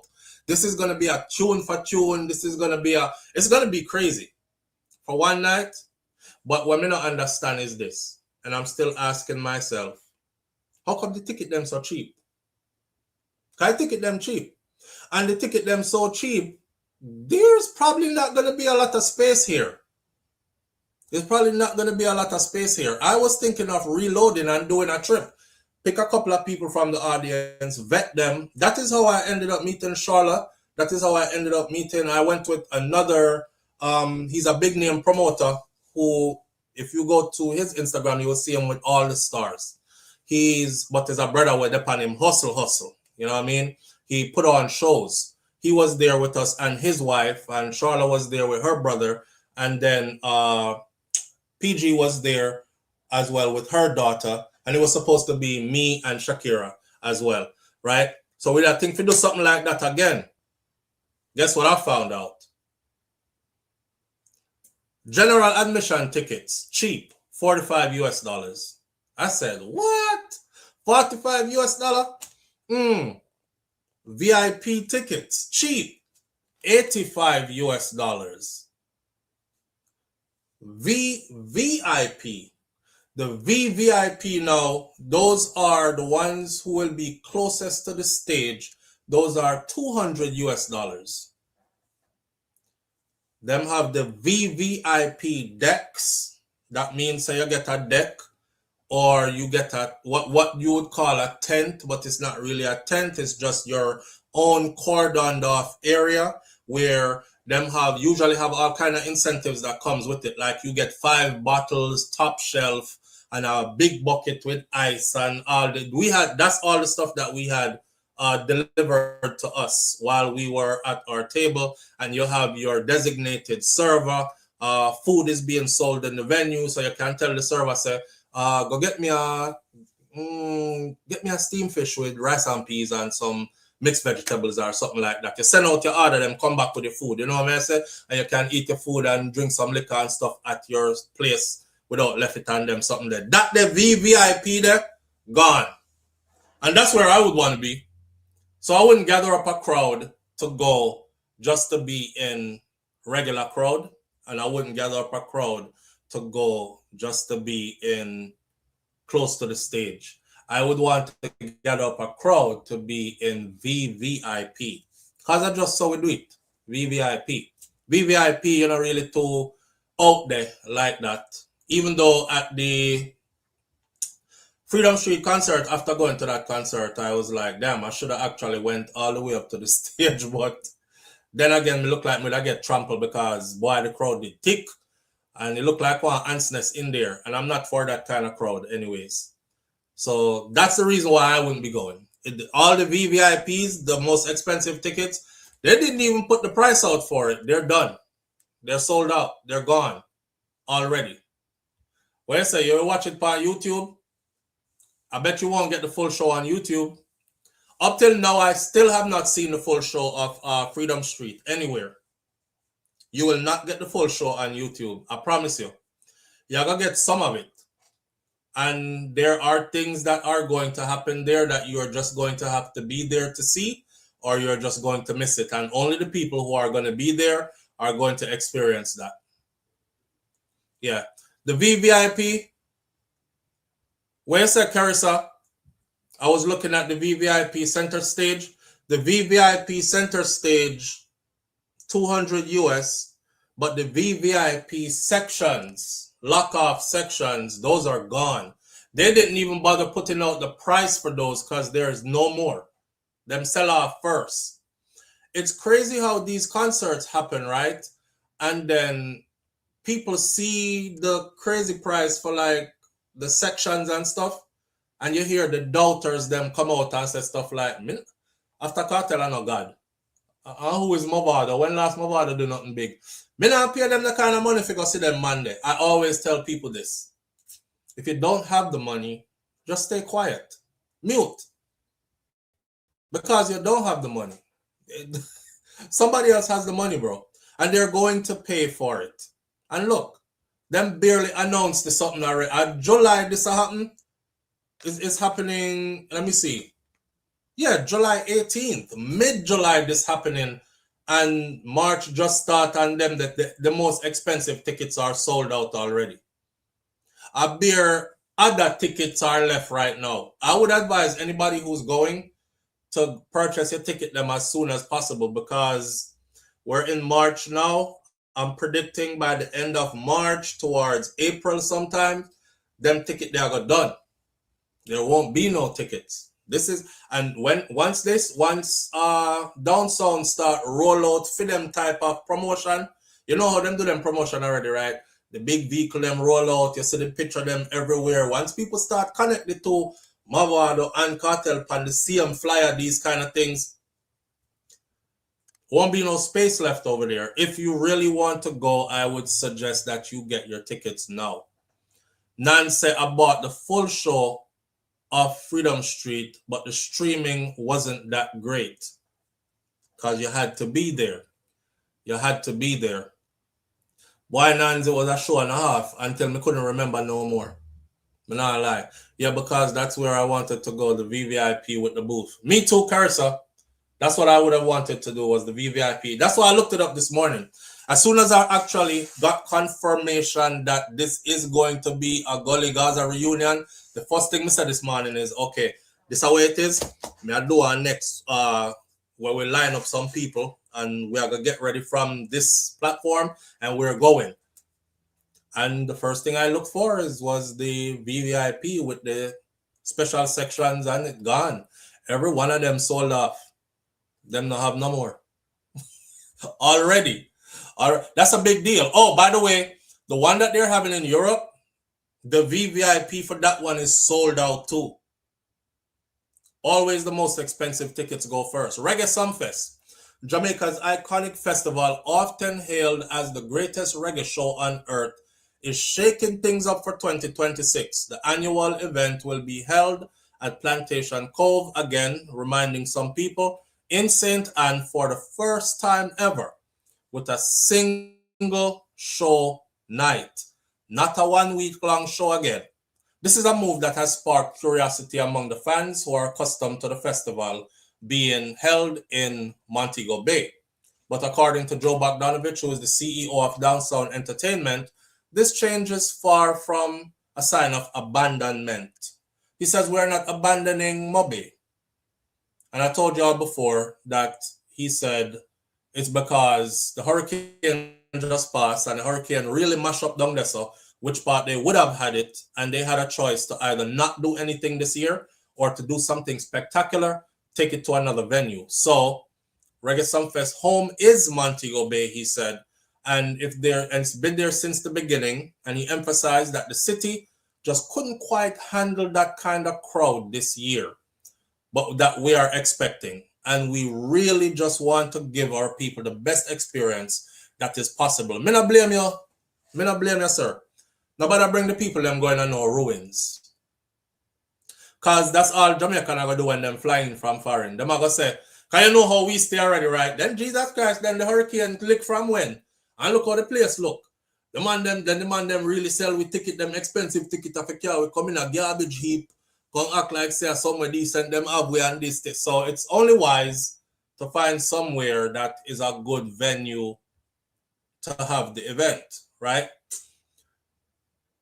It is this strategic focus on creating the best possible experience that set the stage for one of the festival's most anticipated moments yet, which is the Gully Gaza reunion between dancehall legends Vybz Kartel and Mavado. Now, I usually like to roll out with what I know, not what I am supposing. And what I know is, them say, it's going to be a reunion. Me know, see which part them say there's going to be a lengthy performance and a clash between the two artists. So I don't want to mislead anybody. This could very well be a bunch of artists performing, but there will be a segment where Mavado and Kartel walk out on stage and them dap up each other and then go through like 2-3 songs and come off of the stage. You just never know. Kind of like what happened at Freedom Street. Vybz Kartel set a time at Freedom Street that said he would be on stage at that time. Let me show you how much of a marketing genius this brother is. I forgot what time it was. Like him say, 10 o'clock, he's going to be on the stage. We line up with drinks, them and everything, you know, everybody get ready, you know, and we say the show start 10 o'clock, at 10 o'clock him up perform. Remember, the man never said him up perform 10 o'clock. The man said 10 o'clock he will be on the stage. Whether they watch the show, the DJ run through some tunes and different people are coming on the show, and we are saying, yo, Tommy Lee up there, yo, Lisa Hype, just take the stage, yo, so just take the stage and me watch the time. I would say, yo, what Kartel there? Don't them say I come on stage at this time? And then me hear the crowd going crazy. And I'm like, what's everybody I go crazy for? What are they seeing that I'm not seeing? And then the brother next to me says, SouFLo, look right there, so right there, so see him there. The man up on the side I stage, so. It was that time, and he was on the stage. Disappear. It wasn't time to perform yet. He said exactly what he was going to do. He said, like him say, at 10 o'clock, I'm going to be on the stage. At 10 o'clock, he was on the stage.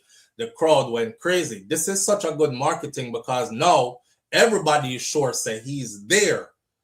So now they want him to come out, come perform, right? They went into other artists performing again, and the crowd is like, yo, which part Kartel there? When him more come out? When him more come out?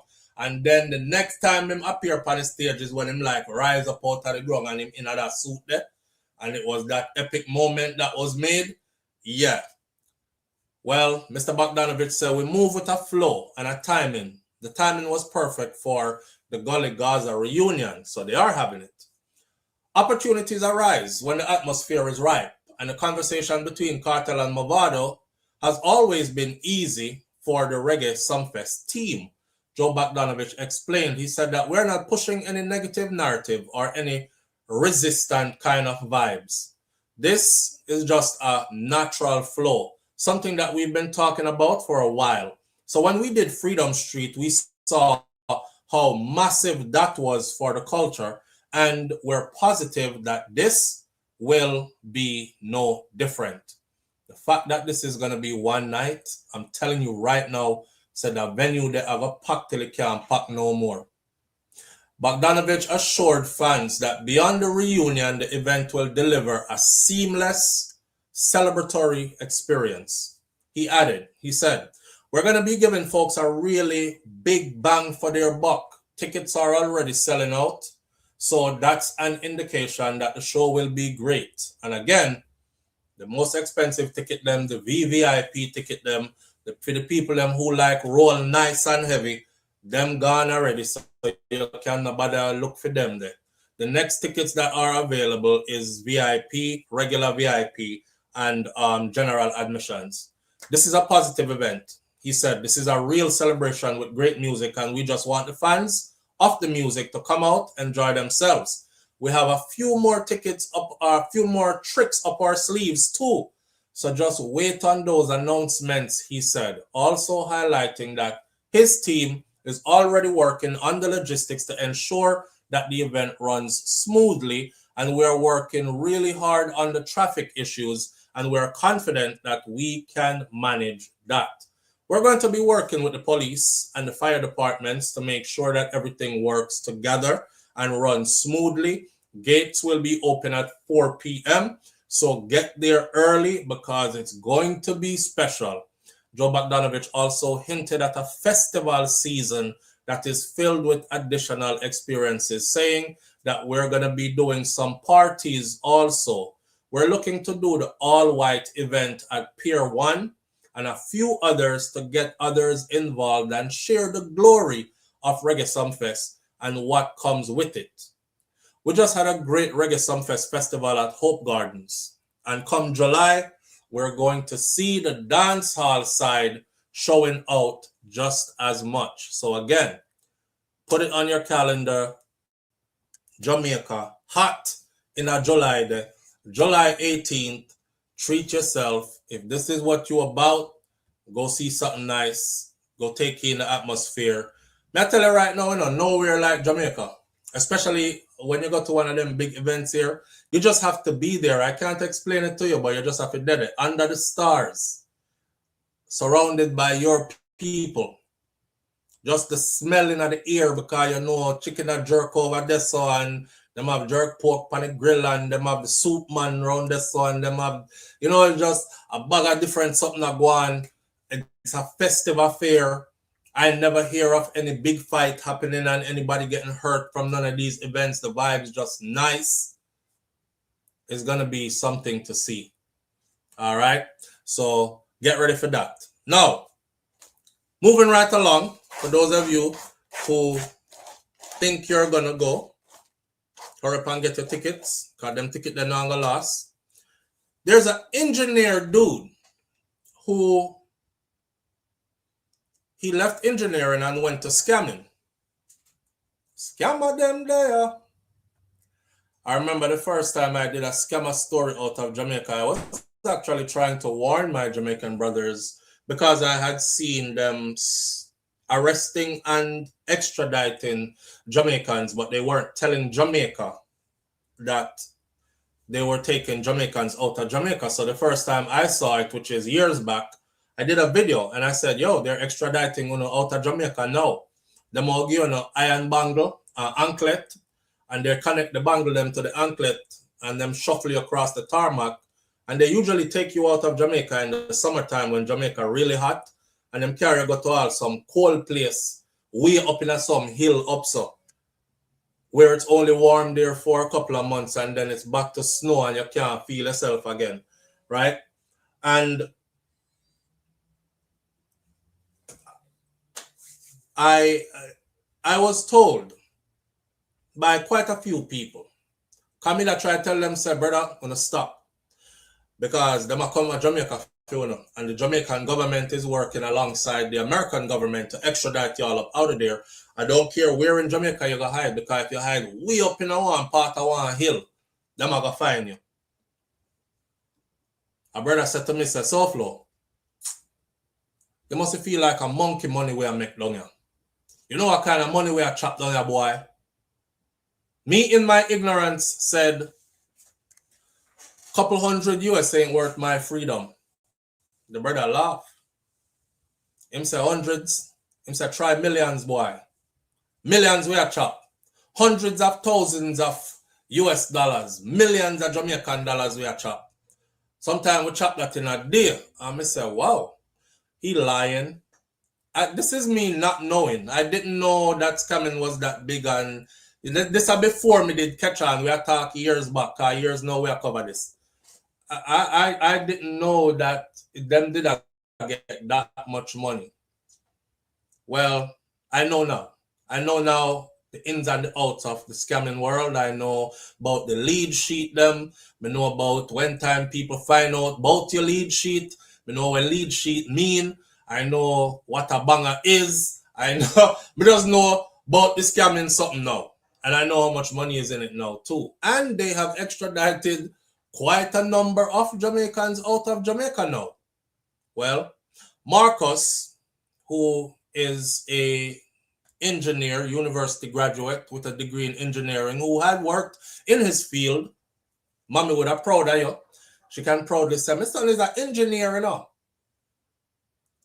Marcus said he left the corporate world behind several years ago to pursue a far more lucrative but illegal career as a scammer. He's going to give us an insight into being a scammer. He said working in the corporate section, he's now 34 years old. He said he used to earn about $250,000 a month, which is a salary that he considered respectable, but ultimately limiting. Now, you know, sir, I had to go look up this morning. I said, what's 250,000 Jamaican dollars in US dollars? And I got $1,592.14. And I said to myself, if I was in Jamaica and me go a UE, I'm study. I'm a graduate with my degree in engineering. And me come out and my salary is $1,500 US a month. I would be tempted to go into scamming my damn self. Think about that. Think about that. You go to university, you come out, you're proud of yourself, you can tell everybody say you're an engineer and you make $1,500 a month. Boy, that rough. Anyways, he said that's considered respectable, but ultimately it's limiting. It was stable enough, but it wasn't the kind of money that people think professionals, especially professionals like an engineer, is making. People usually think that as an engineer, you're making way more than that, he said. pause for a second and see this. SouFlo, did you hear the news of the 75-year-old Trini man that dismembered his 35-year-old wife in New York? It was on the news yesterday. Yes, and I was going to cover that in a completely different video. So we're now going to depend on one day this morning. Come on, dig up some more. I saw it yesterday as well. All right. Now, the man said, this is the kind of salary, it's not the kind of salary that people are thinking you as an engineer was making. Sometimes you have a big degree and your salary is so small, it's embarrassing to say that is what you're actually doing. And some people think because you are in a certain field, like for instance, people think every lawyer is rich because you're a lawyer. And there are broke lawyers out there. Anyway, so he said about 4 years ago, he was frustrated by what he considered slow financial progress in his field, and he was influenced by acquaintances who were involved in the scamming world. And he ended up quitting his engineering job.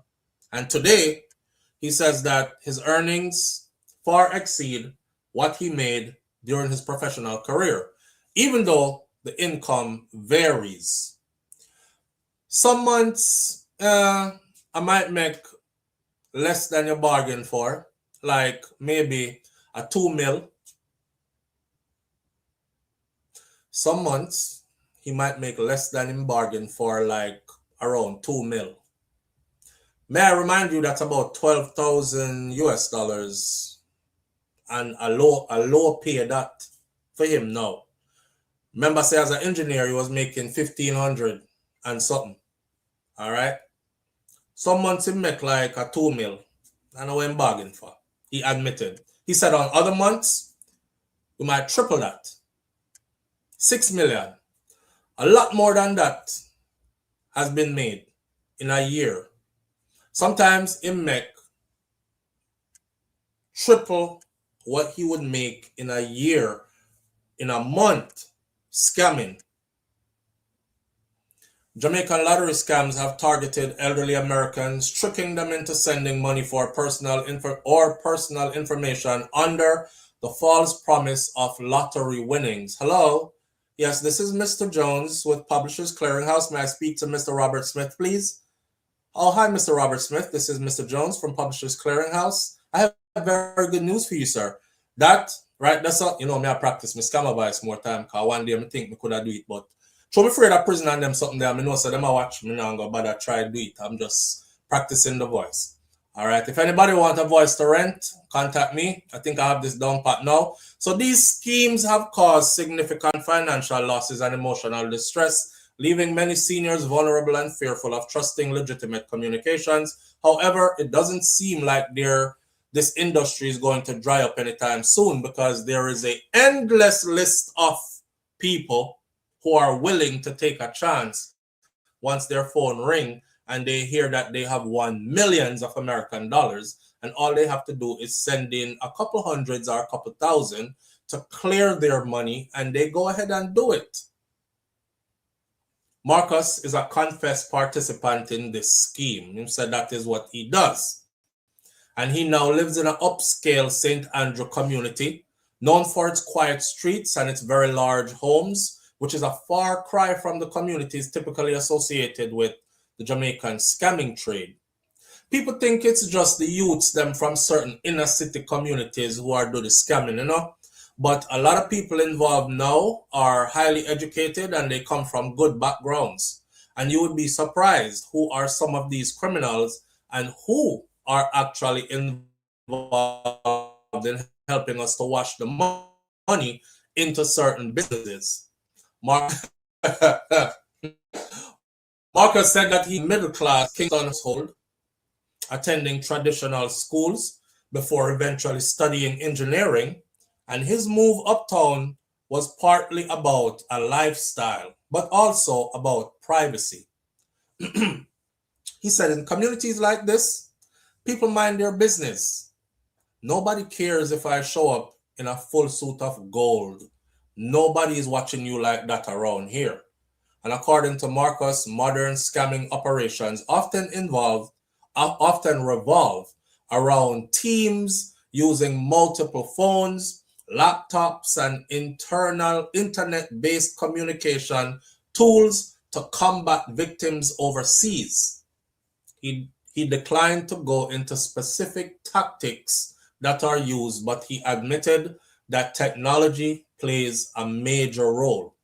The real skill lies in reading human behavior and creating a version of reality that someone is willing to accept, he said.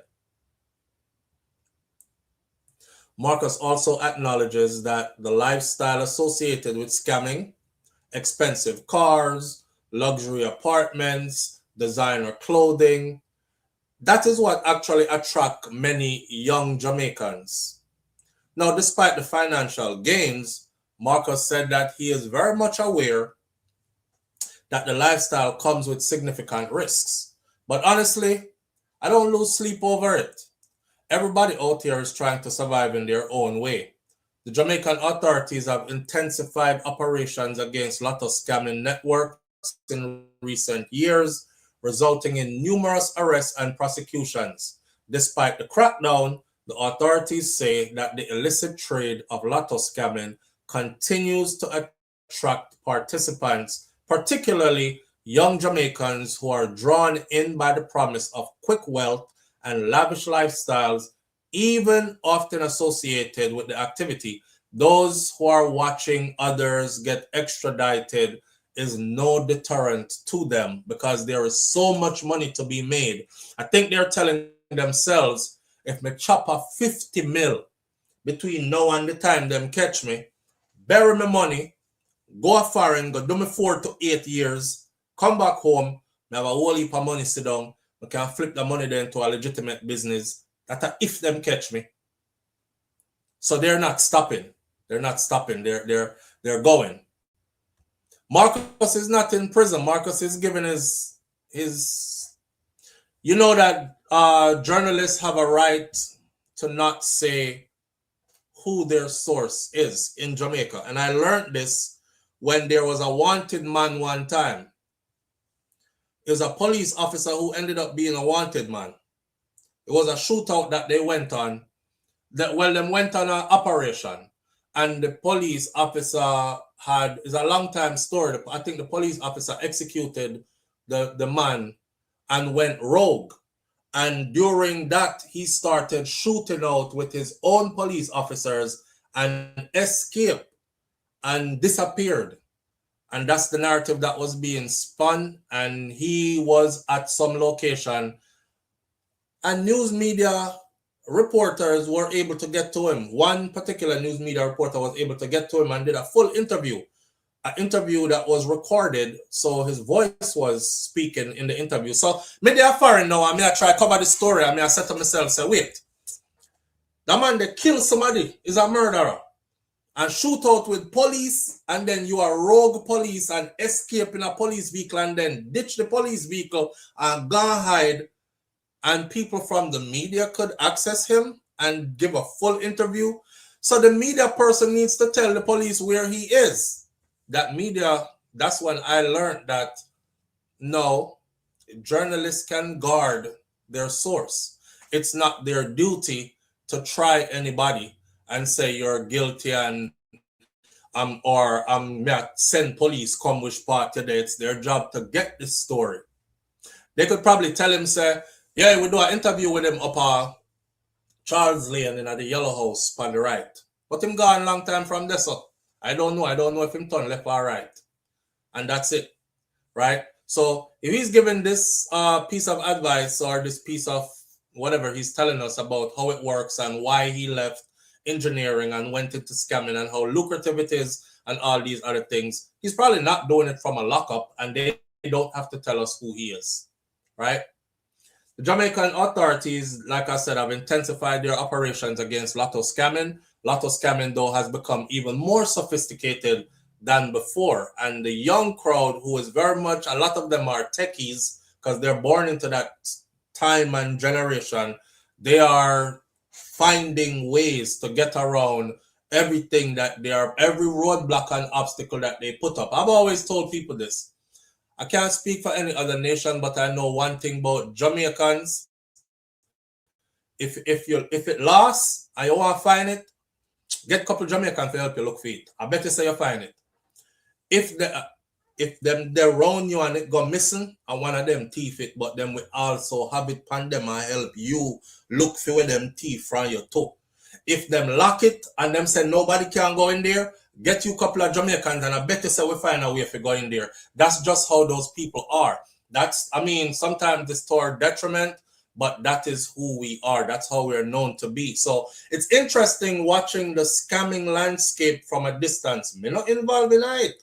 This is my disclaimer. So nobody please don't come talk about SouFLo encourages it and SouFLo might be and leave me out of it. I'm doing stories, but I'm watching from a distance. And every time they come up with something new and things that them are going to slow down them youth here, the youth them find a way over it, round it, under it, but them go back in it again. And they just can't stop them. So it doesn't look like something that's going to be going anywhere anytime soon. The only thing I always say to them youth here is, you're not the only one who do it, my youth. You see the real scam of them wear suit and tie. The real scam of them are not even your kind of people, if you know what I mean. The real scam of them, they don't mention what they're doing. Them not tell nobody say that them do. Them don't even look like it. Them work somewhere else. The real scam of them, the kind of money where them a chop, although you're chopping a lot, is pennies and peanuts to what they're actually doing. So all I'm saying is if you're going to make them kind of risk there and do them kind of sitting there, then please have an out plan. Have an out plan. Because I hate to see when them come for you and them call on up and them drag on and put on up on front page and carry on Ghana foreign and then you come back home to nothing. You should have a couple business about the place, man. You should have some kind of car. I saw enough of the man them who you see will live up on the hill in the big house and that's how them start to right which part you there. Them take them same kind of risk there. But don't party it out, bro. Go buy out the bar and one bag of loose gal and one bag of name brand clothes and this and that. And then when your thing end up done, not even a good lawyer, you can't afford to defend yourself. That's what I always see happen. Not even a good lawyer them can't have to defend themselves. Them draw them come all the way foreign. You should not send back to Jamaica to fly in your attorney at law. Fly Peter Champagne come in here, come defend you in the US if him can practice law here. Fly in the lawyer where Kartel used to come fly in America and beat the case to him the other day when they were suing him for $6.something million US dollars. The amount of money you making, fly in one of them there. But by the time them catch you, you don't have no money left. You don't have no business going. You don't have no money left. You have to go start all over again. The scamming thing run gone left you. New people take that over. New ways of doing it. All that. I'm just saying. If you're going to risk your freedom, for me personally, I would have rather be broke in Jamaica. I live down a country. I plant food. I like wake up in the morning and hear I turn over in my own bed. I know some I go roast a breadfruit and then fry it back and scramble 2 eggs side of it with 2 sausage and just relax myself with a cup of tea. Me no want there nobody prisoner foreign. So if you're gonna risk all that, at least have an out end to it. So you don't look stupid. Right? Right. Marcus believes that the practice continues to evolve, he said. And the game changes all the time. See what I just said? The game changes all the time. So if you ain't keeping up on them draw, you're gone already. By the time you do your years and come back, them antiquated ways, the way you know how to get the money, and so it work again. Long gone past that. So while he does not publicly advertise what he does for a living and exactly how it's done, Marcus admitted that those close to him are very much aware that he no longer works as an engineer. When he's asked whether he regrets leaving the profession that he once trained for, he said, sometimes, yeah. But once you step into this world right here, it's very hard to step back. And his name is not really Marcus. We just use Marcus for the stories. Right? Easy come, easy, easy come, easy go. Easy come, easy go. It's true. But I risk my freedom for all them something there. In America, prison, them money I love. And them not even partial neither. All when you old, them want you wrinkle up body. I'm afraid. I'm big and all that, but that don't mean nothing. I'm afraid all when you old, them want you wrinkle up body. So it's not even like you can say, oh, me old, so nobody now go try fight bull me off in there. No, them boy don't have no damn, they don't have nobody discipline. Them in there running down your fight for your body. I'm cool, man. I'll stay out here. I'll try my best at everything, and if it don't work, I'll try something else. And if that don't work, I'll try something else. But left me with my freedom. Live on the air with SouFLo. Good morning. Yeah, SouFLo, you hear me? Morning. Morning, family. What going? You know, sir, I the scamming thing in Jamaican piece of all of them celebrity and all of them used to rich with. Say it again. Yes. The scamming thing bring the Jamaica and TikTok make Jamaicans feel rich and more than celebrities. So this way, if you go and dance now and other celebrities, they look up fine like I say, oh yeah. You know what I mean? Oh, your phone sounds so good. Oh, because I have Bluetooth. I've got probably a link about that. All right, bro. All right. I'm on the call regular that you know and hear me say, if you're up on Bluetooth or you're up on speaker, take it off. I didn't even understand most of what he said. But yeah, me I go up in that age, you know. Me not reach all yet, but I don't want nobody to fight me. Then I fight if you ring club batty, man. Yeah, you see that? You see how them American boys, they're aggressive as hell too. Them boys, they are box from them are like 2-year-old. They be like this from them young. As them go thump you and knock you unconscious and wind up on you. No, sir. Left me right out here where I am fine. Hey, my son was telling me, I'm going to use this to segue into our last story for the morning. My son said at his school, there's this guy who walks around broken wrist and very effeminate kind of thing. You know, everybody know where him is, LG, whatever the rest of the alphabet of them uses. And him getting a fight with a straight student. And him beat the rocks off, he beat the brakes off by a straight student.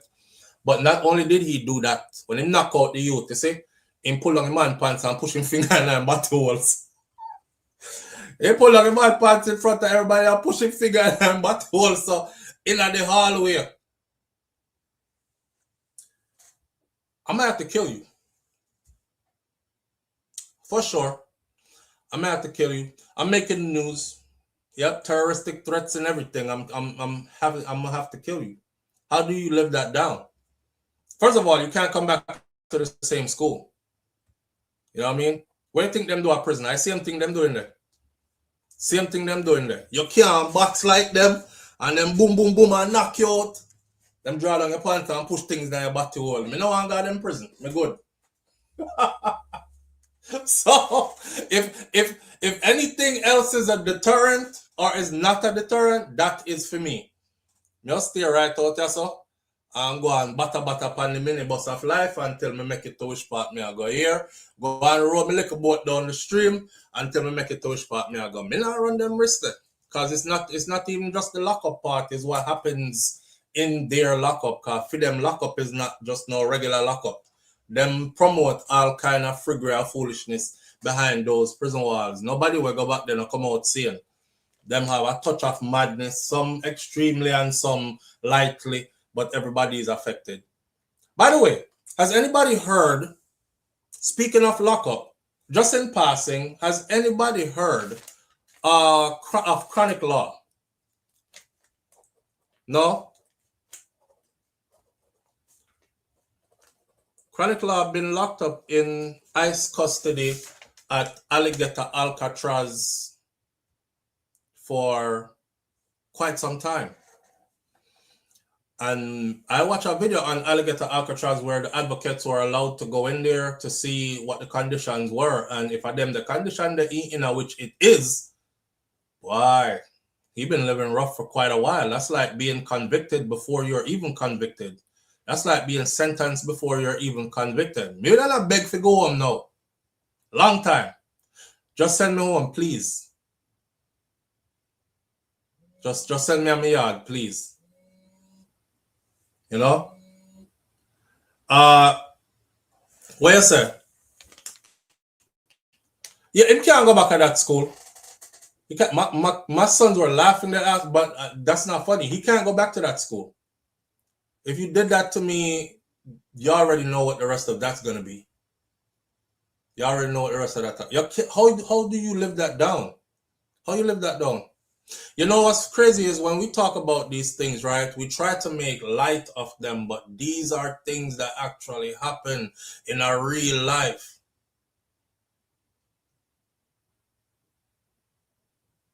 No, sir.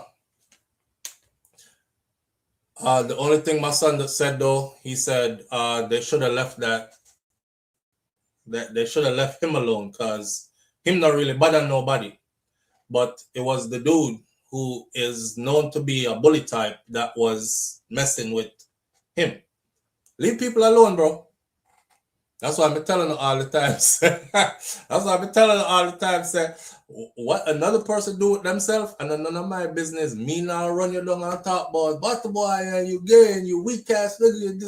You don't know what if you turn around and whoop your ass. There's a video on YouTube of one fighting one in the mall. Or Instagram did that one. In my fight the youth in the mall, in one Miami mall, them up on one second floor of the mall and Atlanta mall. And on the second floor of the mall. From you look on the dude, you can tell say, you know, him way over there, so all the way up on the other side. That boy was like, what you said? That what you said? All right then, let's go. And he do some crazy something like this. He was like, let's go. Go. Me no know. The boy do two dip, what, boop. This guy on the floor unconscious. Unconscious. And then when him catch himself and come back to him act like a jump, them jump him. A one man here fight at the bottom and knock you out. And then the dude who knocked him out started running around and create one big scene. You know what extra? He started running around. He was like, you don't want none of this. You don't want none of this. He running around the top floor of the mall. And you don't want none of this. Yo. This is why I chased the man, but just knock him out and can't even stand up straight. He's chasing him and he's running like this. I mercy the youth I give him, you know. Why not turn around and fight him again? You know, he's giving him some mercy.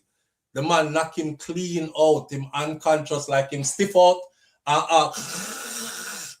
And him friend then wake him up and bring him back up and he start stagger and go back to the man like he want to fight him again. And the youth start run around at the top floor. You don't want none of this. I told you don't want none of this. Listen, leave people alone, man. Leave people alone. Of all the people to get knocked out by, you got knocked out by this dude in a short ass tank top and some tight ass shorts and some sandals. He said, what? That's what you said? That's what you gonna do? That's what you want? This what you this what you want? This what you want, huh? Bit bop. Them the liquor blood and knock you out, brother. You can't live that down. You're gonna have to change your whole circle. You're gonna have to change the friends you have because your friends ain't even going. Your friends won't even look at you the same anymore. Every time you try to say, hey man, I'm just saying, they're gonna be like, don't even talk, bro. Because we still remember them all. Remember the big belly dude in the short tank? Yeah. You ain't about that. All right. Bet you. Y'all have to go change your friend circle. Your friend circle is not good. I'm going to get into the Noel stuff. Did y'all say that Noel stuff is the last thing we have to talk about this morning? Noel stuff, our last thing we have to talk. Is somebody telling me that he is sentenced? Where's that carousel wife in the blow? That boy, his elbows were knocking. He was like, "That's what you said. That's what you said, huh? What's up? Big, bop. Yo, why step out on the floor for He was snoring loud as hell. That's a clear knockout. It wasn't a knockdown and he can't get back up and fight. It was a... When you get hit like that and you go right into a snore, you're friggin' done. You're dead. And when him come out tight, he start running down the youth. He was like, whoa, what happened? What happened? They said, nigga, you got knocked out. He was like, what? What's up? Where you at? But one start running. You don't want none of this. I told you don't want none of this. What's up? What's up? That couldn't have been me. I've been in that mall. Bow. Shooting up everything in there. But I take knockout fright. He would have to go skip gunshot. Me not take the knockout then. Are y'all trying to tell me that Noel got sentenced? No? Because that's our last topic for the morning. Is Noel Maitland sentencing is today. Don't have an update. I don't see anywhere where it says he's been sentenced yet. I'm guessing...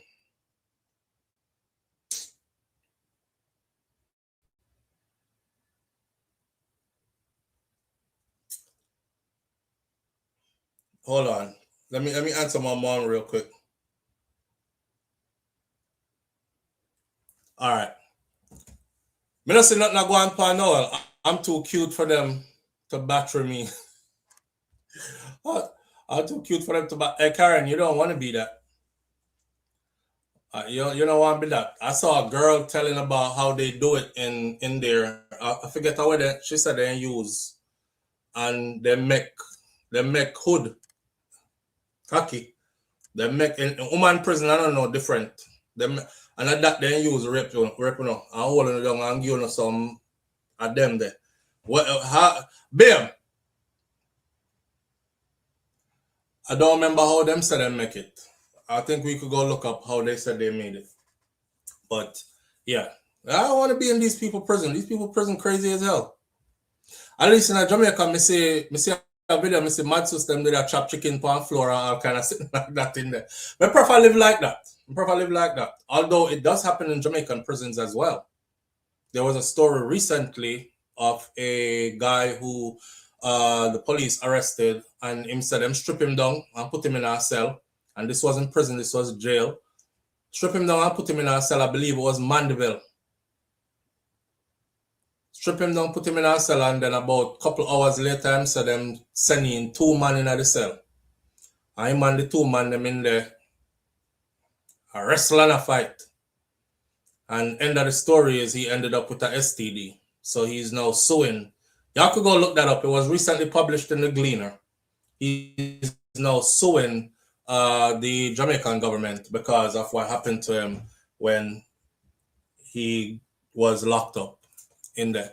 So, but happen like that, like how Fidem prison work up here, nastiness. Anyway, so today Noel Maitland will find out. The day has finally come when Noel Maitland will find out just how many years he will be getting behind bars. The day has finally come when Donnelly's mom will know just how much the system cares about her and her daughter she lost.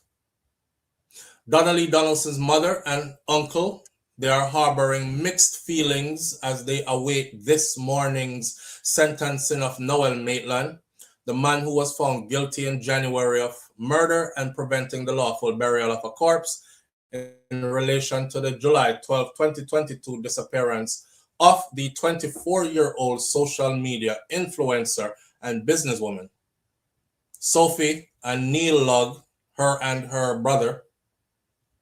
They say that while Noel Maitland's conviction offered them justice in that matter, they are convinced that he did not act alone. Tell me about it. Because the whole of us Noel never do it by himself. And I don't mean what happened to Donnelly, I mean the cover-up process. They want the cops to say who else was involved and most of all, tell them where Donnelly remains are. Well, I can tell you one of those two things are not going to happen. They're definitely not going to say who else was involved at any stage of this, because this reached the end of his court case already. And I firmly believe that whoever else was involved is going to completely get away with murder or accessory after the fact. So they're just going to sentence him and send him away.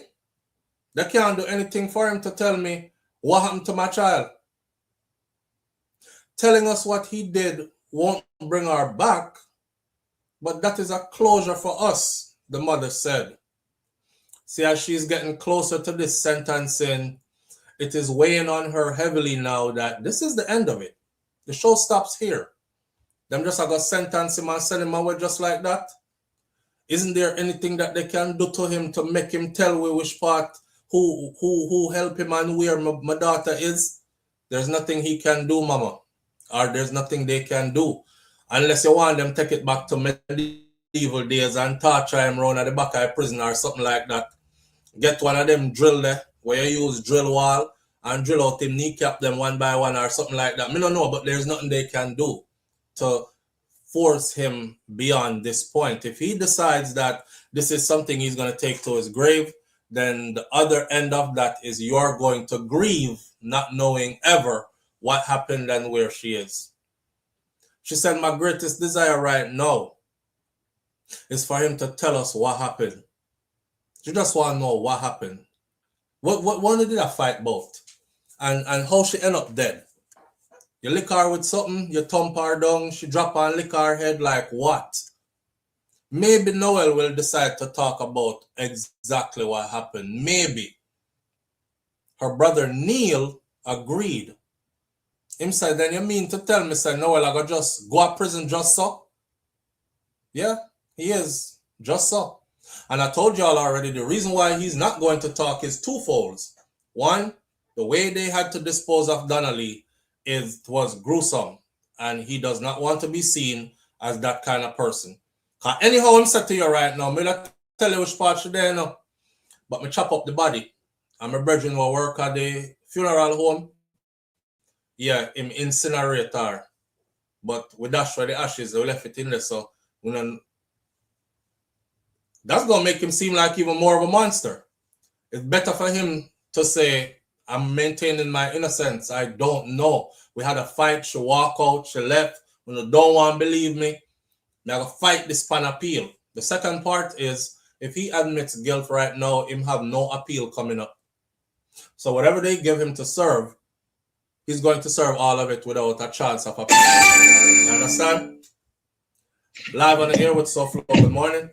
Yes, SouFLo. I'm sorry now. Clear. I just not said the TikTok and the scamming thing open doors for Jamaicans. Yeah, we're that far past that, bro. Oh, that you want to say. Okay, but we're that far past that now. Oh, yeah, we're talking about now. Yeah, we're on to Donna. Noel Maitland is getting sentenced today, and I'm talking about the reasons why Noel will not say where Donna is, because her mom and her brother are saying, then damn, them just go send him what's up. And isn't there anything that they can do to force him to at least say where she is? And I'm saying, no, there isn't anything they can do. They can't torture him, drill out him, kneecap them with a drill or something. Them can't torture him. Them just have to go. If he don't decide to talk, then she's just going to have to live with the fact that she will never know where her daughter is. That's where we're at with this. Right now, the Jamaican just sitting need to update. You need tweaking. You know what I mean? But there's nothing them can do at this point, bro. Yeah, but I mean, apart from this, futuristically, the justice system is so outdated in the modern world. You know what I mean? We know too much for you to the same law and the same principle. I mean, that's a sense of it. What do you think could be done at this point to make Noel say where she is? Reduce or give her the story. She said she want to know the story. She want to know how she did. Like, when did that fight about? What happened? You thump her and she drop and lick her head and you panic and get rid of her. Like, what happened? What do you think could be done to get him to give the full story of what happened and possibly tell where she is? If my game 50 years, game 5. And the only way for him talk. If I know it's a code, you know. You see me in a court, I cry, and see me cry in a court. When I say like him guilty and them thing then. Because him in really don't want to go prison. He has so too much ambition. Him a producer, he has too much ambition and root to go lock up at behind bars and easy, you know. Yo, you hear so one time when them find him guilty, you know, them saying bust out a ball, you see. And then him try like hold it, and him couldn't hold it, and he started bawling loud and hyperventilating like that. Yes, because we tell us a Cruff alone, even Cruff and ambition. They hit them chips and all say them are good behind bars. Much is a man who ambitious, have plans. You know, normally you their whole life, you know. So if the court say, yo, we reduce the in case not 5 year and come out or 8 year, he will talk. We promise him to talk. And look at if we can promise him we then would have to say something to him, then hold on, then would have to say something to him like this. Today is your last chance. If you tell us today, now remember, you know, we now say tomorrow, because once this sentence handed down today, we can't change it. If you tell us tomorrow, it's going to be tomorrow too late. Today is your last chance, Noel. Today, the judge has 50 years on the table for you. Providing you tell us where she is today and what happened, we'll reduce that 50 to 5. You feeling more talk? Yeah. Me that talk if I me. Same time. Yeah, me that talk 50 sound very different from 5. But I wishful thinking again still, right? Yeah. Yeah. Remember myself when the behind bars of life, I mean, you know, a lot of people behind bars. Hope a friend don't get in trouble with law and kill them and they must suffer you. They hate them life, they wish to go their road and when some of them hears the cartel their road, they are mad out. Yeah, because when we cartel dead, they be in jail, give them a comfort and people say, you know, cartel dead, but cartel come out when them still behind this, you cannot F with their mind more, you know. Oh shit, with the pan. One day me Trump and one wheel. Yeah, fix yourself out, the man. All right, we'll try to go on. All right. All right. Yeah, them same start. He tried to hold it at first, it said, and then he started crying so hard, so loudly, that he was even hyperventilating. I would have paid money to see that. You know, the first thing I said to myself is, why do people who kill other people always never want dead? Them never want dead. But them want to kill somebody else. And then they never want to do a whole lot of time in prison either. They should just take out yourself too in the meantime then, man. Because you know what the consequences are already. You and this big cowballing. What you cowball for? Seems around us already, you know, I see the conditions, you know. And even if you go around, they go turn top man, you still got there round there. It's like saying, I'm the boss in hell. Well, rotted, you're the boss in hell, but you're still in hell, you know? My main focus is that the law didn't do enough. At the end of the day, Noel alone could not have pulled this off. There are so many loopholes that were covered, and we were saying, let's step back and give the law room to work. Now, during the entire time that they did nothing to go beyond what they were seeing, he charged as he reflected on the day that he saw Donna leave her house for the very last time before she disappeared. This is her uncle talking. After an 8-month-long trial, Noel Maitland was found guilty by a jury of 7 members. Donna Donaldson was last seen at Noel Maitland's apartment in the Chelsea Manor complex in St. Andrew, where Maitland lived. To convict Noel Maitland, prosecutors relied heavily on circumstantial evidence, including Donna Donaldson's blood, DNA, that was found on items inside of that apartment. On Thursday, the mother made reference to that evidence. That's yesterday evening they did an interview with her. She said, the blood that they found on the curtain and on the shoes. That was meant to be. That was just our piece of luck and evidence. If he had known that that curtain would have been taken, if he had known that, that piece of curtain that would have been taken down. If there was no blood evidence, the camera could show her going in 100 times. The camera could have shown her going in 100 times. They could not hold Noel still.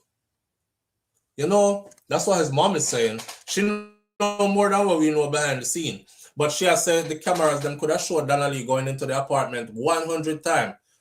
I'm not coming out, obviously, but that wouldn't have been enough to hold him, except for the fact now she went in, she didn't come out, and blood was found in different places.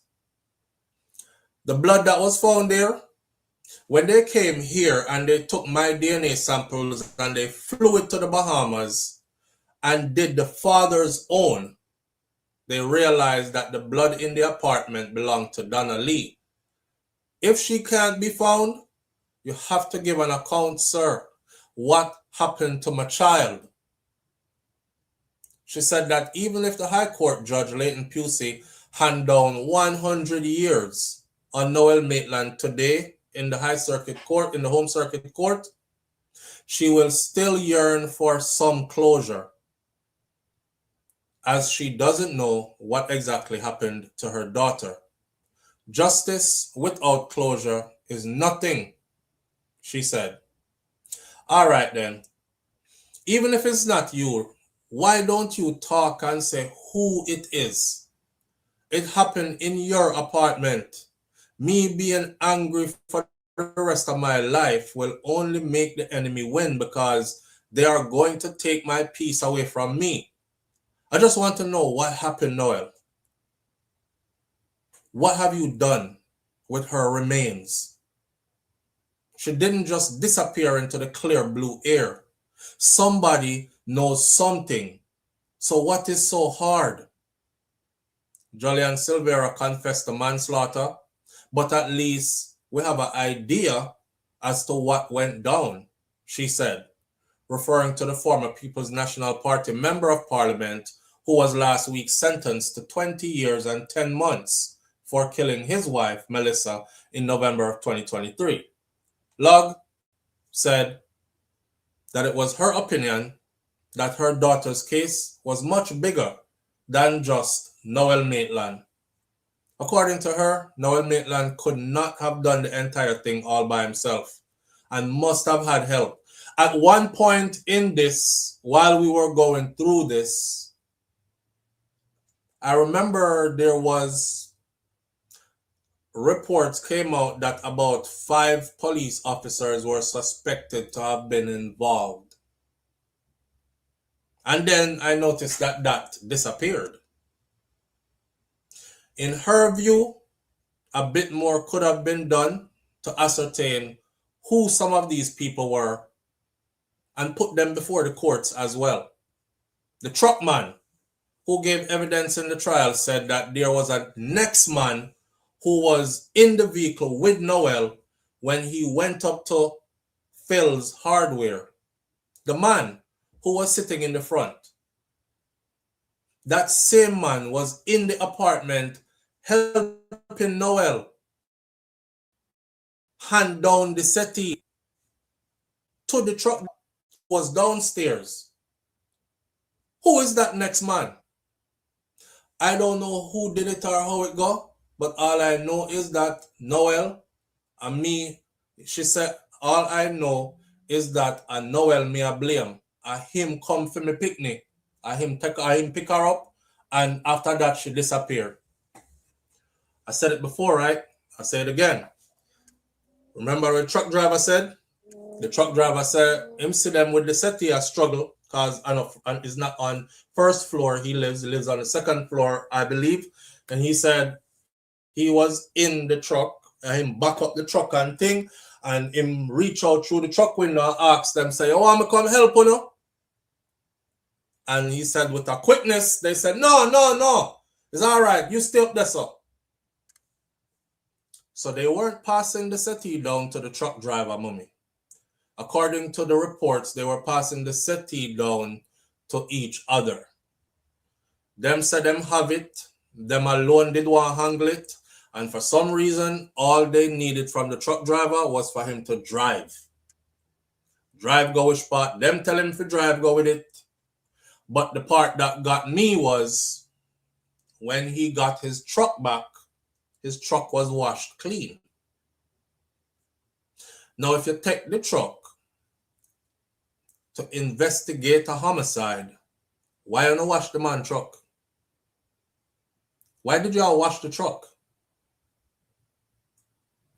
I have a theory. I think I know why they washed the truck. But the sad part about all this is nobody else is going to get in trouble for this. This is all on Noel, and whatever years come down, now, remember, I know, Jolly and Silvera got 20 years and 10 months, right? And that's with him admitting, although he admitted late, so him kill him wife. So if him get 20 years and 10 months, it shouldn't be nothing for Noel to get 38 before parole. Shouldn't. Because he's right there at that threshold, and he still has not admitted guilt, and he still has not offered closure to the victim's family. We know say you kill her. Everything says is you kill her. They have some solid evidence against you, boy. No way to come up out of this. I was trying to stay on here today for long enough for the verdict to be read. But it seems like, it seems like the verdict ain't going to be read until later. There's nothing that's saying in updated news out of Jamaica, Maitland to be sentenced today. That was 1 hour ago. Nothing. The latest says he'll be sentenced today. They still didn't say what time. I wish they had given us a time like how they did with and I also wish that this was televised as well. I think the Jamaican people need to start seeing more of these cases. You remember when time Donna first disappeared? I remember when Joshi, dancehall artist Joshi, went to go perform at Sumfest? Big stage. You remember what Joshi said?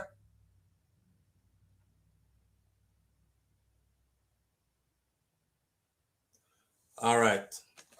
Joshi said, nobody else now talk, but him go talk. Him man say, Noel need to bring back the people them data. He said, bring back the people them data, dog. Cause you know, say, you take car away. I said, damn. That's, and where Joshi know what the rest of them don't know.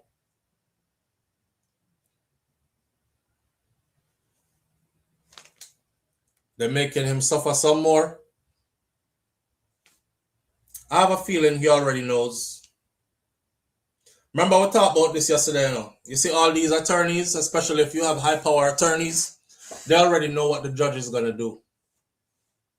Remember say Noel lock up, and the judge and the lawyer them locked up.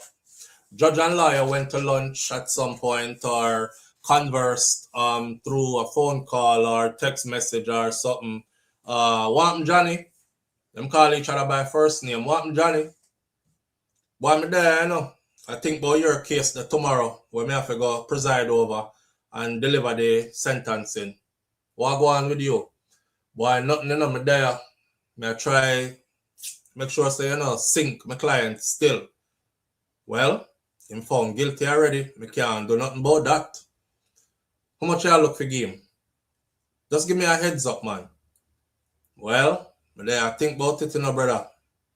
I think about somewhere between 25 and 30. So, oh God, man. You really give him so much? Come on, man. Up to your discretion. But that'll fall back on me.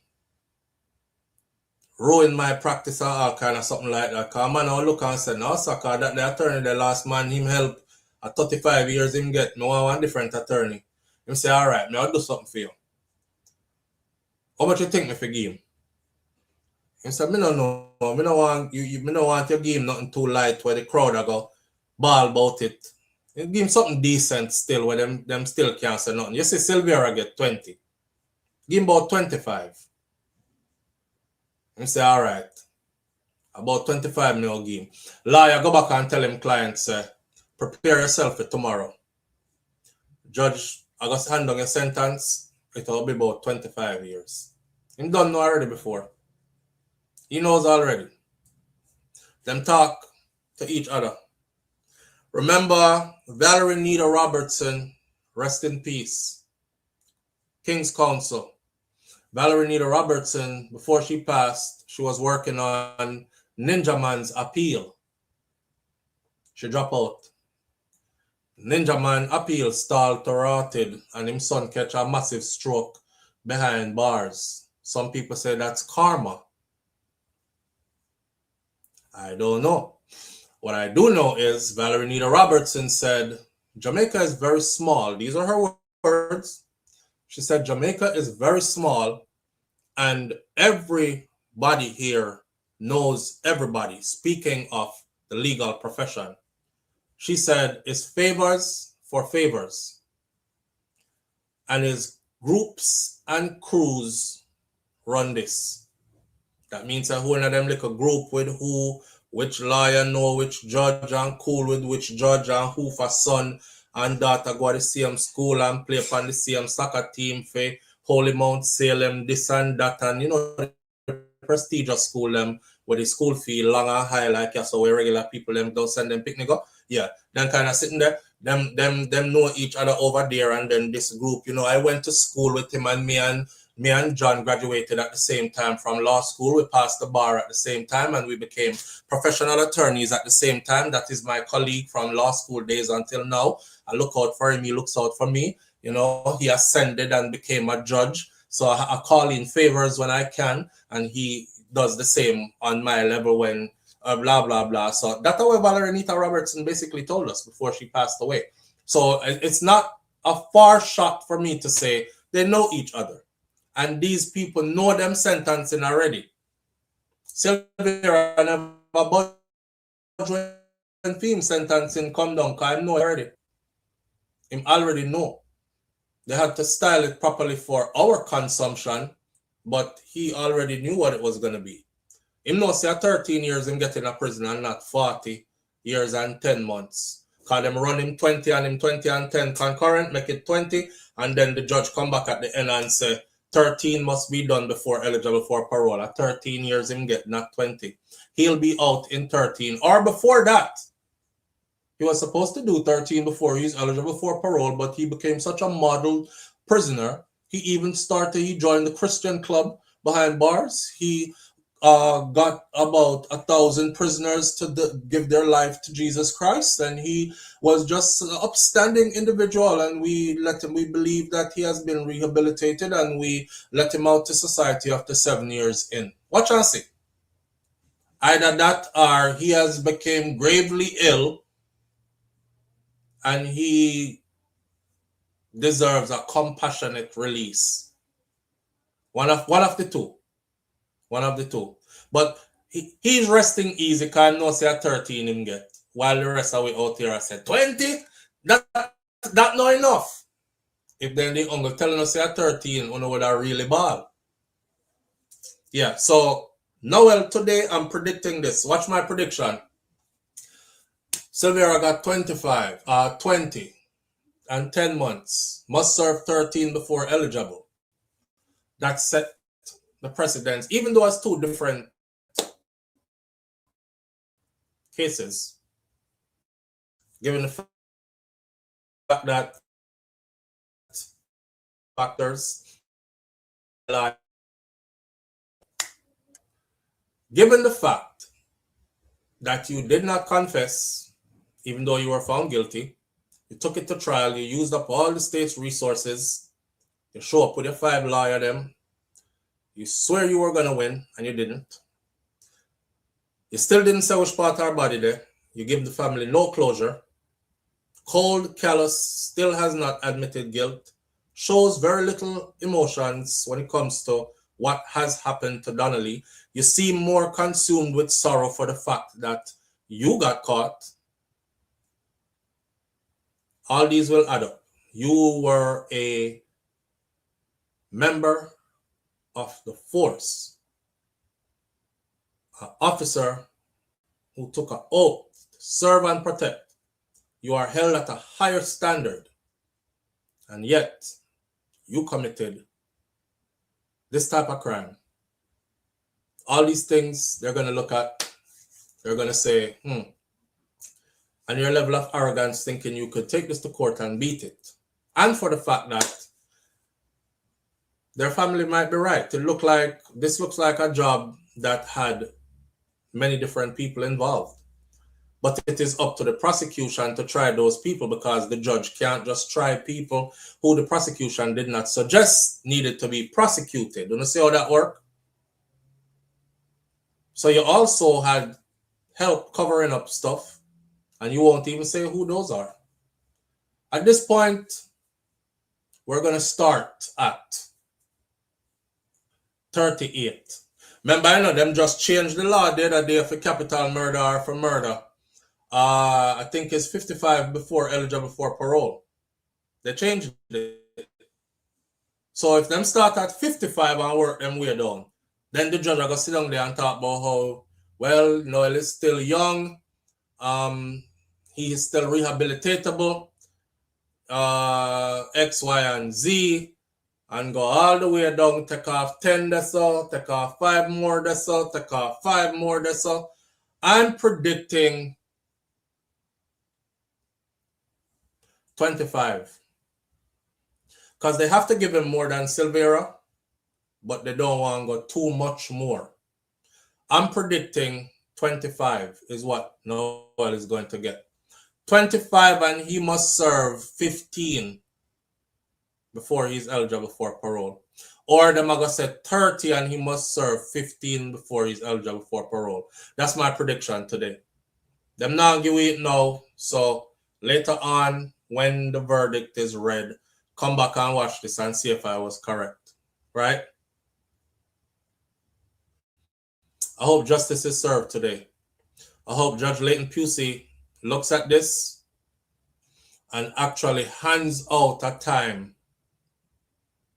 where Donnelly mom and uncle can say, yes, I feel a time then in my soul. I feel like some justice was done. I still want to know what she did. I'm not going to tell you, but a piece of time like that is a deterrent, man. I feel like justice served. I hope that's how the time is handed out, but for some reason I don't think that's how it's going to be. Your prediction, Nisha?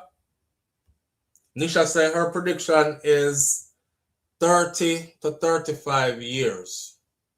Something in there, so. But how much you think they're going to say he should serve before he's eligible for parole, though? Because that is where the sentence really is. They're tricky. They're tricky. You see how them fool with my man, yeah? When them say, why for that my man, there's something, I don't know, man. You see how them fool with Silvera something? 40 years and 10 months. Everybody say, yeah. And the judge said, well, we will run that concurrently. That breaks it down to 20 and 10 months. Then stop clap. Yeah, we have to laugh. We stop clap. The judge had the judge, it was all up to the judge's discretion, you know. The judge could have said 40 years and 10 months. Run that consecutively. He could have said that. You killed that woman in her home where she was supposed to be safe. You did it in front of your children. They're traumatized for life. You lied the whole time and only thinking about yourself. You waited to the last minute on the day of your trial starting. So 40 years and 10 months consecutively. No, the judge said concurrently, smash that in half right away. And then started to reduce. Went on to say 13 before eligible. So you say 30, 35, 30 before eligible for parole? Karen, notice? If them said 30 before eligible for parole, that would be decent. 25 before parole, Nisha says. Karen says 30 before eligible for parole. Sylvia writes 13 before eligible for parole. I think they're going to hit Noel between 15 and 20 before eligible for parole. Remember what I'm saying now? Between 15 and 20 before eligible for parole. Now, if they're being fair and they're sentencing him like how they did to Vybz Kartel them, it should be 38 before eligible for parole. 38 is the number I'm looking for. But for show you how them frigged up, 15 before eligible for parole is what I think is coming down. Evidence shows that he knows what happened, but no evidence that he did the crimes. Well, here's the thing. They did not apply the same principle to the Vybz Kartel case. Evidence says they believe he knows what happens. No evidence says he did the crime.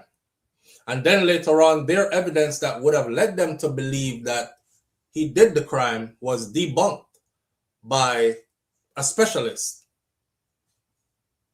a digital forensic specialist. Yeah. So in a court of law, when circumstantial evidence paints an unbroken chain, it clearly says you did it. Clearly says you did it. There's nobody else in that apartment. Video camera shows there's nobody else in that apartment. Shows that the video camera, the videotape, the footage was not edited by anybody, was not spliced, cut, doctored up. Constant videoing over a certain period of time showed, which is the period of time of death, showed you and her were the only two in that place. The only way she could have died had to do with you and you knowing. And the fact that you will not speak and the fact that you are claiming she left. She wasn't even there. And I like Sam me go sleep, you know, and when me wake up, me find her dead in our living room. That would have been a whole different story. He said that she left. We argued, she walked out. Turns out, nothing no go so, because evidence says she never left. See? You do it again. So that's like you doing it. That's how law works.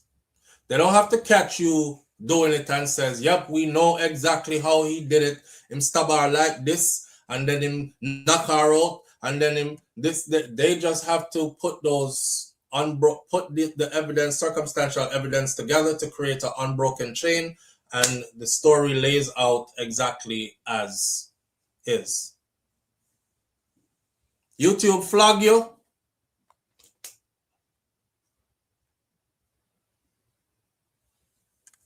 Mekusiman, may I say 15 to 18, more like 15 before eligible for parole. We'll see. We'll see. BM says, my belief is because he did not do it alone. He is not going to talk, and more people would have been on trials. He killed her by himself. He killed her by himself. He did not dispose of her by himself, but he killed her by himself. Yeah. And if you're right. You're right. If he was to confess and give the full story, prosecution could easily still say, come on now, Noel. All right. You don't tell me say you kill her. Explain to us, because that means how did she come out of the apartment? We want you to give us the whole story, Noel. Because remember what the car wash attendee said, how the blood did just pour out of the couch. So remember that? Okay, was that a part of it? And him have to go say yes, it was. And it was her blood. So me I telling her how me get her out of the apartment now.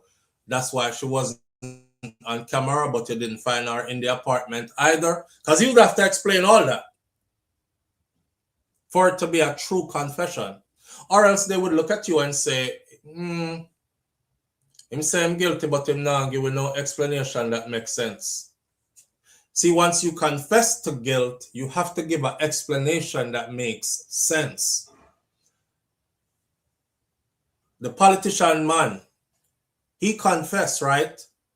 He gave an explanation that made sense, but still never make no sense in a way where they couldn't prove. Like, they couldn't prove that she didn't provoke him, right? They could not prove that Jollian was not provoked. Him said she provoked him. It's the prosecution that's going to have to prove that that never happened. So they can't even go in a court and say, a liar, tell man, that never happened. Y'all make up stuff. They have to actually go with what he said. Because he's giving them a version while he's confessing to guilt. Noel not do it. Because Noel have to go tell a story and give a version will make some level of sense. How did you get her out of the apartment, Noel? Because cameras are trained on your door. And I know you know this. So somehow you disguised and got her out of there. How you got her out? He's going to say, well, I dismember her and put her in the couch. And that's why so much blood did leak out of the couch. Oh, then they're going to say, oh, so the guy who did upstairs in the apartment with you that brought the couch out and then went down to the other landing for you to pass it down to him. He must have known. So him help you put her in the couch. Oh, now you have somebody else who is involved right here who is going to have to be charged as well. I would rather not say. I would rather not say. You say he doesn't have a record, so likely to serve the same like Silvera. He can't get the same like Silvera because Silvera pled guilty. And he did not plead guilty. And the law says he who did not plead guilty cannot get the same sentence as he who pled guilty. Because he who pled guilty is entitled under law to a certain breaks. That's why I know say him not get the same sentence as Silvera. And since Silvera get 20, listen to reasoning enough. Since Silvera get 20, they don't want to go too far with Noel because he's a system man, they might look out for him same way too. So they don't want to go too far above what Silvera got. But they can't give him what Silvera got. That's why I said 25. That's why I said 25. Him not get what Silvera get. Had he pled guilty, he probably would have gotten what Silvera got. Yes. Yes, BM. Other people saw that body. Other people have secret for Noel out there who are walking around right now who knows for a fact that Noel killed Donna. Them see the body before it was disposed of. Somebody help him take her out of the apartment. Somebody help him dispose of our body. And those are the people that he would have to incriminate in order to tell a story that is believable for his guilty plea to be accepted. You see, you can't just say me guilty. You have to say me guilty and tell the story. And then them are going to say, okay, because the final summation has to be written out and make sense by the prosecution, right? So them are going to say, all right, and then him said this, and this is what happened, and they went there, he punched her, she fell, she hit her head, he got frightened, he panicked. He started thinking of, oh my God, my law enforcement career is over. How do I get rid of this body? I know there are cameras on my door. I have to dismember her to put her in the couch to get her out. I dismembered her after. Okay, that's mutilation of a corpse along with the rest of the charge, blah, blah, blah. He's protecting others who helped him as well. If you plead guilty, you don't have to incriminate nobody else. Man, your fingers were sexy just now. Go back through the door. Put your finger them around the door. Just your finger them. No. Oh, so. What you say? But I don't think he has to. I don't think he have to incriminate anybody else if he pleads guilty. He can't just say he got rid of the body by himself. He can't. Uh, He can't because they already know. See, the chain has to remain unbroken, and they will still look at it like you're still trying to trick the court. You're only pleading guilty because you want a lesser sentence. See, when you plead guilty, you have to plead guilty genuinely, right? Yeah. It's like, listen, I'm remorseful. I'm telling you the truth, what happened. That's how you have to come with a guilty plea. Yeah. You can't guilty plea out, me I go guilty plea me way up out of this because me know me I go get half. That's why you have to still tell the story, and the story has to make sense. He can still tell the story. He can't be because them know say I know him want to take the couch from upstairs. The video show him next man up in the apartment and move the couch with him and put it But downstairs. he can't say he had no idea. He didn't know. He just came to help me. And the couch had drip blood. Them find blood under the front door. So what happened to the person? What happened to the person where condemned the coach? Hi, beautiful. Come, daddy. What did he say? Did police investigate him? Where, sir? So what happened to the person where can't help him lift up the coach? Police investigate him or talk to him or got any story from him? No, because the police them my friend. Exactly. So them not do no proper investigation. That's what his family is. That's what her family is upset about. Because the way how the evidence laid out clearly says he got help. I still think he can't plead guilty without incriminating anybody else. You see how fast the truck driver have to clear up for himself? Yeah.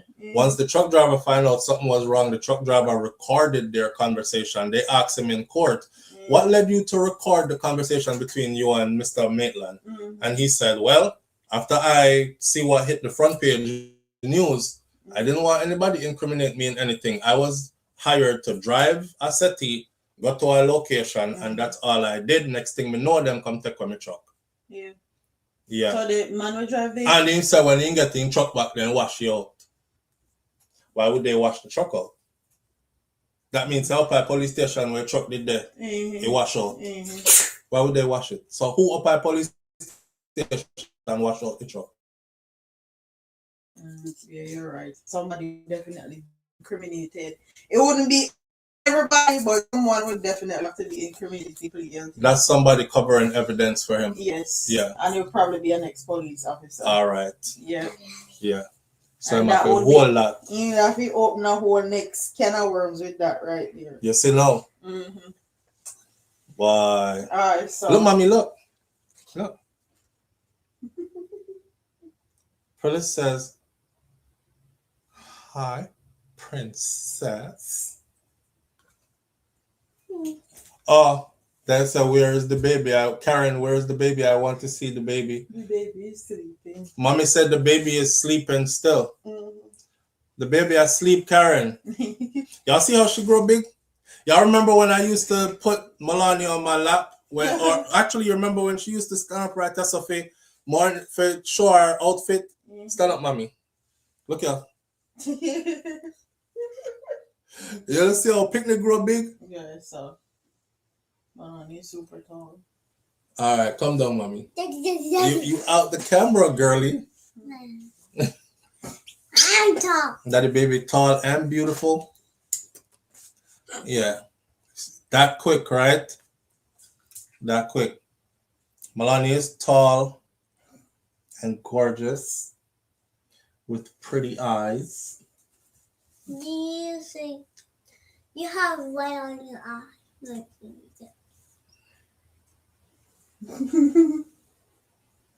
you have red on this eye. Because I'm tired. And he's in these bright And I'm in front of these bright lights. You have when you have your hat on. Your hat doesn't help me. Why? And the glasses. Yeah, we're used to the outfit check. You see how fast she growing hands. Well, you said she actually looks like you now. But I'm supposed to be doing outfit check those still. They still go You to can't school. do outfit check anymore because your dad don't start live until after. When me look for all my daughter now, you see? You off. I'm keep on. I said to wife, so when me look for all my daughter now, I'm think boy, if a boy ever like when a man raise all him daughter them, right? I love them up and raise them properly. And then some idiot boy come, like any of these stories that I'll be covering. I'm telling y'all right now, our front page, me I go. I'm definitely going on front page. It's gonna be conspiracy to commit or did it or one of them the story there. Nice. You know what I mean? And I'm sure every good parent feel the same way about them picnic too. It's not unique to just me. Mm-hmm. Nan say you actually look like daddy now. See, right here. She actually looks like you now. People always say she look like me. Even my mom was like, all your kids look like you, but she looks like you like how you look now. I look like you when you were younger. This one I look like you like how you look now. The baby look like my mother. Got some strong genes around here. True, mommy? I love you. Love you. Oh, you finished When eating? are you gonna be Were you done? eating? I'm gonna be done right now. She's eating. You're done. I'm gonna be done. I'm gonna finish the video right now. I was waiting for something to happen, but it's not happening. So we're gonna finish the video right now. Then Georgia and Lion look like they wake up early at Jamaica. Like the most sentence him late. Just up to Sylvia case. Then Georgia and Lion wake up early. But at least they give us a time for Sylvia case sentencing. Well, yeah. Yeah, and they honored it. They never give me no time for this one. I just anytime. Anytime they feel Yeah. like me there. All right, mommy, look. Say bye to everybody. Bye. Tell them have a wonderful weekend. Have a wonderful weekend. All right. And see your great grandmother right here. Look at my finger on the screen. See, look on the screen. Look over there. Look at what I'm pointing to. See Miss Ruby right here. And see Miss Clevie right there. Yeah. Yeah. I want to talk about that now. All right, jump, go, mommy. Daddy getting up right now. All right, that's Nans. All right, so like we always say, right? Miss Ruby, my granny said, be good. Hey, Papa, come here, Pop. Papa, where you been? I'm in. You're eating? Yeah, we're both. So there's no school today. And they both home today. Look, Papa. Say hi, everybody. Bye. And bye, everybody. Bye. I can't even tell Kai. I can't even tell Kai if he stand up on me or stand up on show and how tall him is. Kai's just tall. The man tall and long. Him limb them long. He just. Yeah. That was the funniest thing ever. Everybody thinks Kai don't know nothing but no square up. Everybody thinks it's hilarious. There's some trend going around where the parents tell the kids to square up just to see if your kids know like hood talk or. But my kids don't know nothing about that, man. What she tell Kai yesterday to square up. Kai, I went Kai do be up. He started doing. Yeah, he started doing like karate stuff or whatever. Anyway, Kai, what happened with the girl that you wrote the note to? LOL. Kai, come here. Kai, come here. Lord God. Tell out the man business. Kai, read this comment right here. Kai, what happens with the girl you wrote with?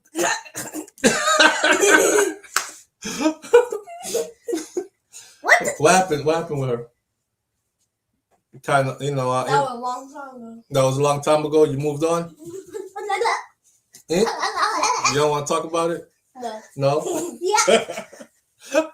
Kai say you don't want to talk about it. I want to say yeah. You want to say yeah? Yeah. All right. Have a wonderful weekend. Lulu, just big up yourself. Thank you for being here. To Irie, have a wonderful weekend. As Diva, man say no want to talk about it, so I'm turn shy. So we have to leave it right. That's all. All right. I like my granny Miss Ruby said, be good. If you can't be good, be careful, but it's best to be good. And my grandfather, Mas Clevie, said, I will see you tomorrow if God spare life. It's a beautiful weekend, especially for those of you who are in Florida. The sun is out. Go get you some sun in your melanin. Enjoy the weekend. Surround yourself with people you love and people who love you. And if you don't have that, go be by yourself. Relax, chill. All right? Learn to love yourself. Self-love, the greatest love. If you don't have that, you can't love nobody else, possibly, at all. Have a wonderful weekend, people. And I'll see you again sometime soon. I'm out.